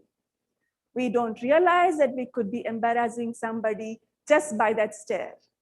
We are not even doing it consciously, but we have to be conscious that the other person in whose direction we are looking is not going to be conscious because we look like we are staring at them. Yeah, done in a complete innocent background, but we do not realize the consequences. And be spontaneous rather than being formulaic. That means if I say something, I know you're going to say something in return, to which I have to plan what I'm going to say back to you, and so on and so forth. Rather, let it be spontaneous. Let it come out naturally when you want to say something. The third point, like I earlier mentioned, barriers, we also call it noise. Noise just doesn't mean the AC noise that all of us can hear right now, but noise can be seen as two different kinds: physical noise or physical barrier and psychological barrier. What is a physical barrier? Right now, the situation that we are in, the location, suppose this was too cold or it was too hot, it's disturbing us. Yeah, it becomes a barrier, it's a noise. The space that we have, yeah, sometimes too constrained, sometimes too much, we feel awkward. Yeah, so that is also a constraint, that's a barrier. The atmosphere, if for instance, if I had like, a bunch of students till the end of the room, I would have given this lecture on and on and on because I've been teaching for 20 years. But because I know I have respected dignitaries in my audience, I need to keep my tone in a different way. I can't be a teacher here. Yeah, I'm just here to give a talk. Yeah, so the atmosphere also can be seen as a barrier sometimes. Psychological noise is everything that is not the earlier barrier. Our thought process. When is she going to finish? When am I going to go for lunch? When is this program getting over? I need to go to the beach before I head home. Yeah, lot of things. I have 2-3 messages on my phone. I need to make calls back. When is the session going to get over? So many things that is distracting us, but we're not being able to physically display it. All of it, our mood, attitude, relationship. Also planning a response, like I think Aruna ma'am said, we are so eager to plan a response to the communication in our head that we often miss out on what is being told to us. Yeah, so that should not be something that distracts us. So what are the different types of communication we are dealing with? How much time do I have, sir? All right. We speak only with our mouth, but we communicate with our bodies. So communication basically deals with verbal and non-verbal communication. It is said that 93% of the communication that we do is through non-verbals. Just 7% of the communication that we do is through the words that we are saying. Yeah, so that is what is we need to pay attention to. I further divided into verbal and non-verbal, vocal and non-vocal. Yeah, it complicates things a little bit, but if you can see what is vocal and verbal are the spoken words. That is just the 7% of the communication that I was talking about. What is verbal and non-vocal? Written words, all our text messages, everything comes into that. What is non-verbal and vocal? The tone in which I speak, the pitch in which I speak, the speed at which I speak, all of it that's got to do with the speech itself falls under that category. And everything else, gestures, movement, expression, everything else is non-vocal and non-verbal. Get into details of that a little while later. Many a times we are sending out non-verbal communication to people without realizing that we want to do it. So it should be considered as unintentional. So I can't stop a yawn, but just because somebody is yawning, I can't presume that that is the end of this. You know, he or she is not going to listen to me anymore. They're so sleepy that they will not listen. You can't control a yawn. You might try to control it, but that's the max you can do. Yeah, it consists of multiple codes. When we read non-verbal communication, I've been teaching human communication for almost 16 years now. Yeah, so it's kind of now become a hobby that I observe people. Yeah, and then I kind of have understood to a great extent the behaviors and what it's trying to convey. So I should not just be looking at the yawn of a person and say, okay, the person is bored. I should look at a few other signs to come to some kind of a conclusion of why this happened. Yeah, so I cannot be judgmental about it. And non-verbal is immediate. You can't hide it. In fact, the police in their academy are taught non-verbal communication because they should be able to judge when they are talking to people with criminal records, when they are dealing with them in the jails and other places where investigation happens. They are also reading the non-verbals along with what the person says. Okay, so these are small cues. In fact, things that I have learned from some of the gurus have been so amazing. Like in the Indian context, it is said that, as children, many times, I think many of us have also done it, we go into the kitchen and just grab a handful of sugar or something that's been made at home, and we've been told not to eat repeatedly, but we'll just grab it and run out. Yeah, and then somebody in the house, a grandmother or a mother, will call you and say, did you go out and pull that? So by the time we're so busy trying to hide the traces of the food near our mouth that we touch this area. Yeah, so it leads on as we go ahead, as we grow older. They say that when we are trying to hide, or when we are not trying to not tell the truth, our hands will naturally go to this area to try to cover up our mouth and nose area. Yeah, so these are things that we learn in the process. Okay, there are many such cues that we practice without even realizing we are practicing. It is immediate, continuous, natural, and it is universal.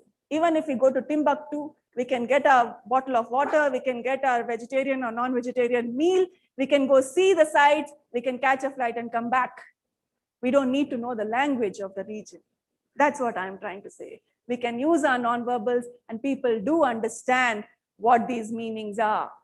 In fact, it is said that somebody who is victorious. So if you notice, people Usain Bolt and others who run and who win races, what is the position that they are when they cross the line, the victory line? Most of the time, it is this kind of a gesture we see in that winner.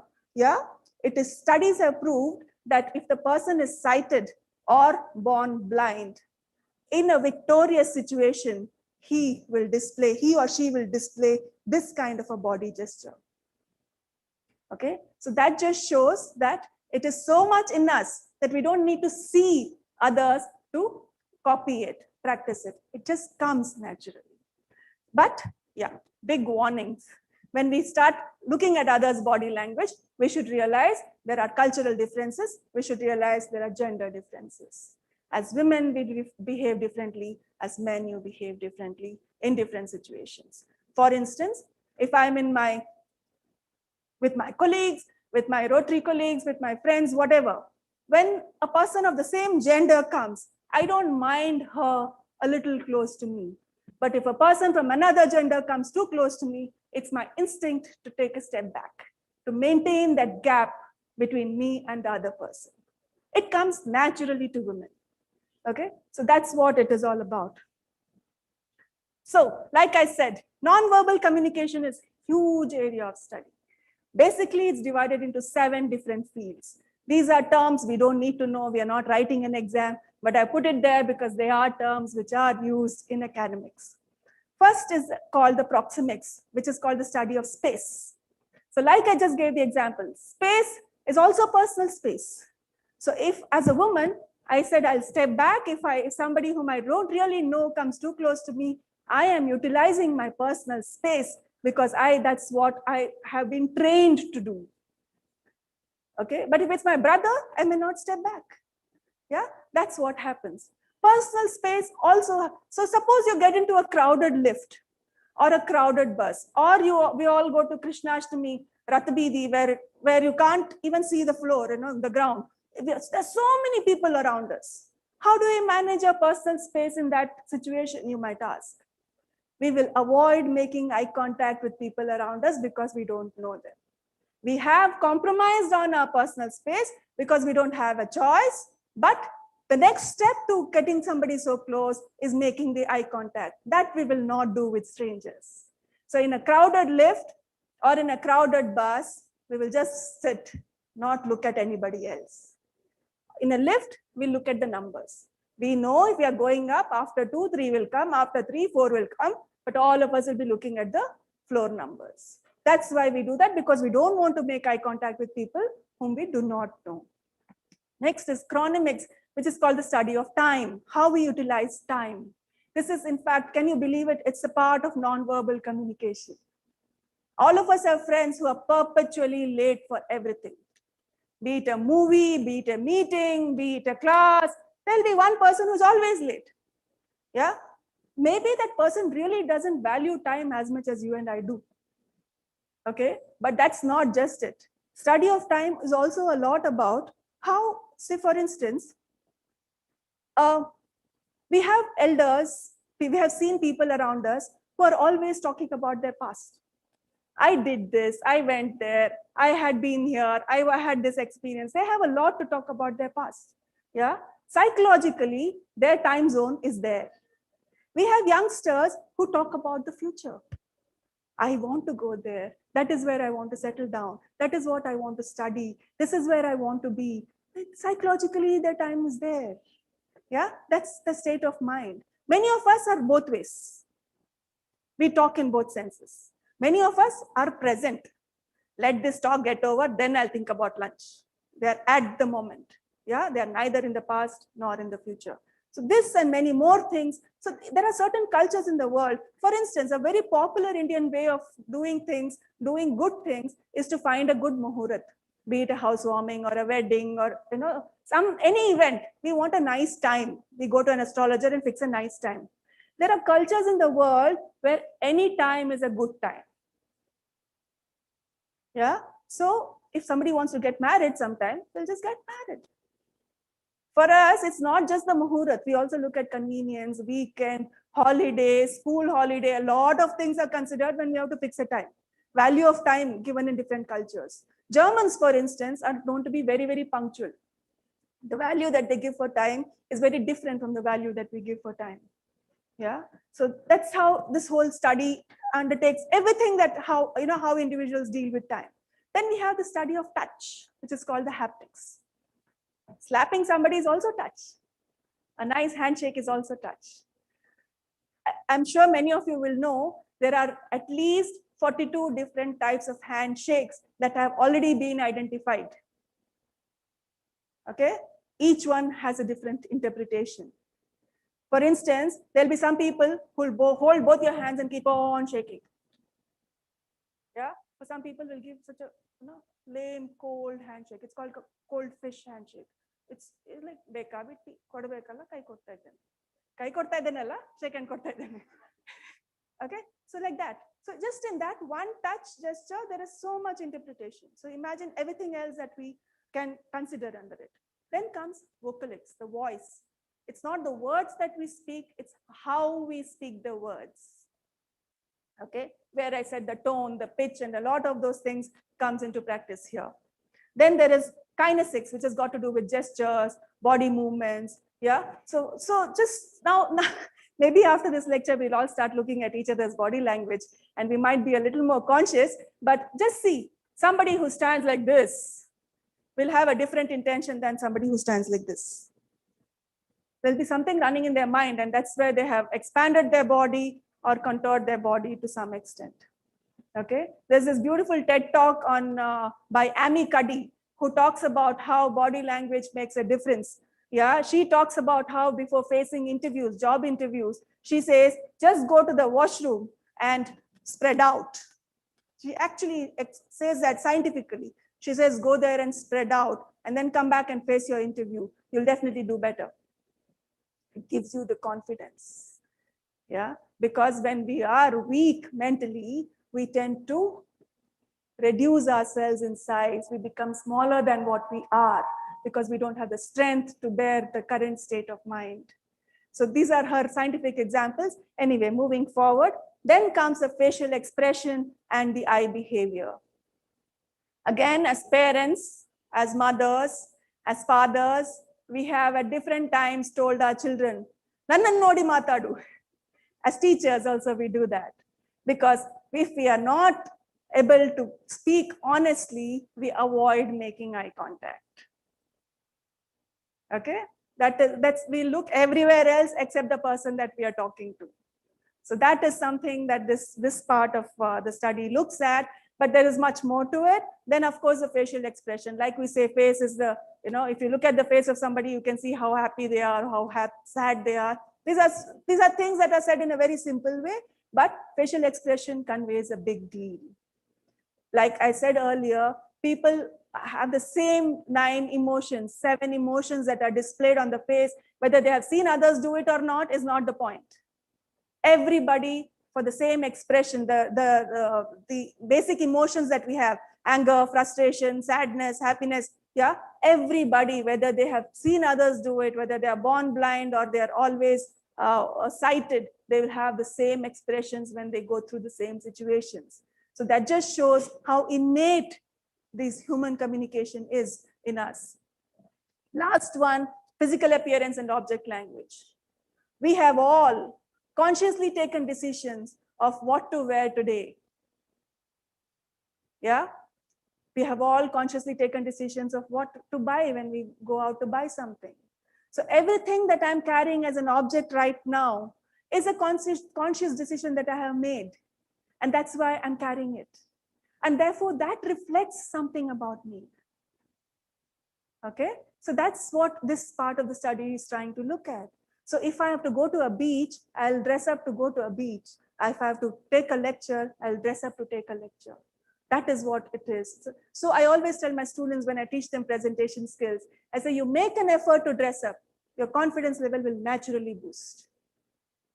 Okay, so it makes a difference. Try it out. So that was the last few slides. I'll quickly run through. So what are communication skills? We might take a lifetime to master, like ma'am said, we learned to use our tongue in 3 years, but we have a lifetime to control it. Yeah, so it takes a lifetime to master it, but it is easy to pay attention, to improve and ensure that we are efficient. It is not impossible to achieve. It is not rocket science. We just have to be a little careful. Why do we need efficient or good communication skills? Because we need to develop better personal relationship with people. We need to manage interactions with different people in different situations. I've given certain examples here, which all of us have faced in different times. How do we handle criticism? If somebody now after this lecture comes and says, hey, what a boring lecture you gave here, I can't get angry at that person. Ideally, I should not get angry at the person. I might further probe and say, tell me, where can I improve? What should I have done that would have kept your interest? And next time, try to implement it. So you should take it as an advantage and not look at it as a criticism. Situations in banks, in offices, everywhere we face. Honestly, my personal experience, I hate going to the Manipal post office and getting a job done. I cannot communicate with the people sitting at the counter there. I don't understand what they're saying. They don't understand what I'm saying. I don't know how they work. This is my personal experience. Yeah, so this is, I think I have a problem, but I don't know if they also have a problem. So that we face situations like this all the time. Yeah. When we talk to children, especially age 1, 2, 3, we talk to them very nicely, very softly. Why don't we continue doing that with older people? I don't know. What is wrong in talking to everybody like that? I don't know. I don't know why we don't do it though. Shouldn't we practice something like that? Also a little bit of verbal communication. Today we do very little of writing, but we do a lot of writing on the social media. We use different platforms, even so WhatsApp communication. And many a times today we have the advantage of all these smileys and emoticons, which conveys what we want to convey. So we just don't write at all. Yeah, but we just, well, by the way, they say emoticons used effectively in these communications can lead to better deals, it seems. Research says that, I'm not saying it. So if you use emoticons wisely, you probably are able to crack a deal which you would not have cracked on a face-to-face communication situation. Okay, do we need to? Okay, somebody, like now we have a RAHLA group created by our president. Every day updates, events, what is happening, meeting, all information is there. Every time he sends us a message, should we say, okay, thank you, we'll be there, will not be there?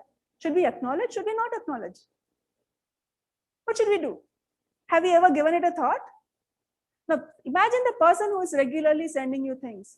What will he or she think? I am writing every day. Nobody even says yes, thank you. Nobody even sends a thumbs up.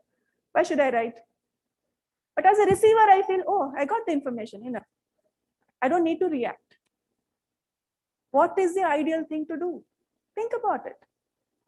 Different groups will need different responses. You don't have one formula for every situation. You'll have to develop it for yourself. I love this last quotation over here where it says, I speak 2 languages, body language and English. Yeah, because we are all the time communicating with the body language. Like I said, words are just 7% of the meaning. It's just the tip of the iceberg. 93% of the communication is through nonverbals. And that's a beautiful quote there. If you want to say something outrageous, wear a suit. The person getting angry at you will get a little less angry at you. A quick look at very important skill. When we go to meet a doctor with a problem, we get very upset if we feel the doctor is not listening to us, our problem. We have 10 years to listen to what the doctor is telling us about ourselves. Yeah. but we do not have the same kind of patience to deal with family members, with friends, with colleagues, because we feel that communication with them is not as important as the communication with the doctor. Why? Just give it a thought.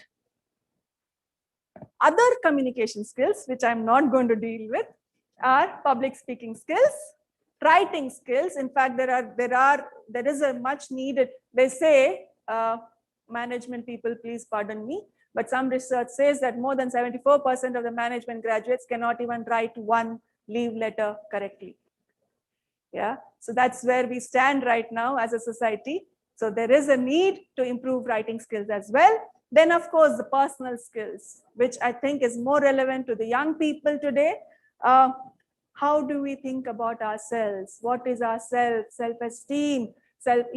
We need to evaluate ourselves before we think whether we are a good communicator or not. Understanding the self is very, very, very important. I've held a few workshops on that, and I think the young people require more of it than the others. So that is one of the communication skills, which is again very essential in our society today. I'm done. Thank you. Thank you, Rotarian Shubha. I request the President to present a memento.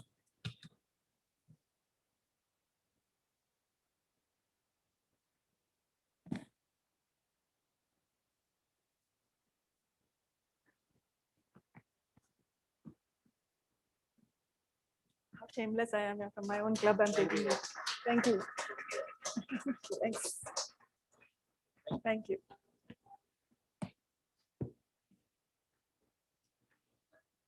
So lunch is ready now. Please be back by 2:25. 2:30 sharp, the entertainment starts, only 20 minutes, but it is full. You can imagine later. Please go, have a nice lunch, and come back at 2:25.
Hello, check. Hello, check, check. Hello, check. Hello, check.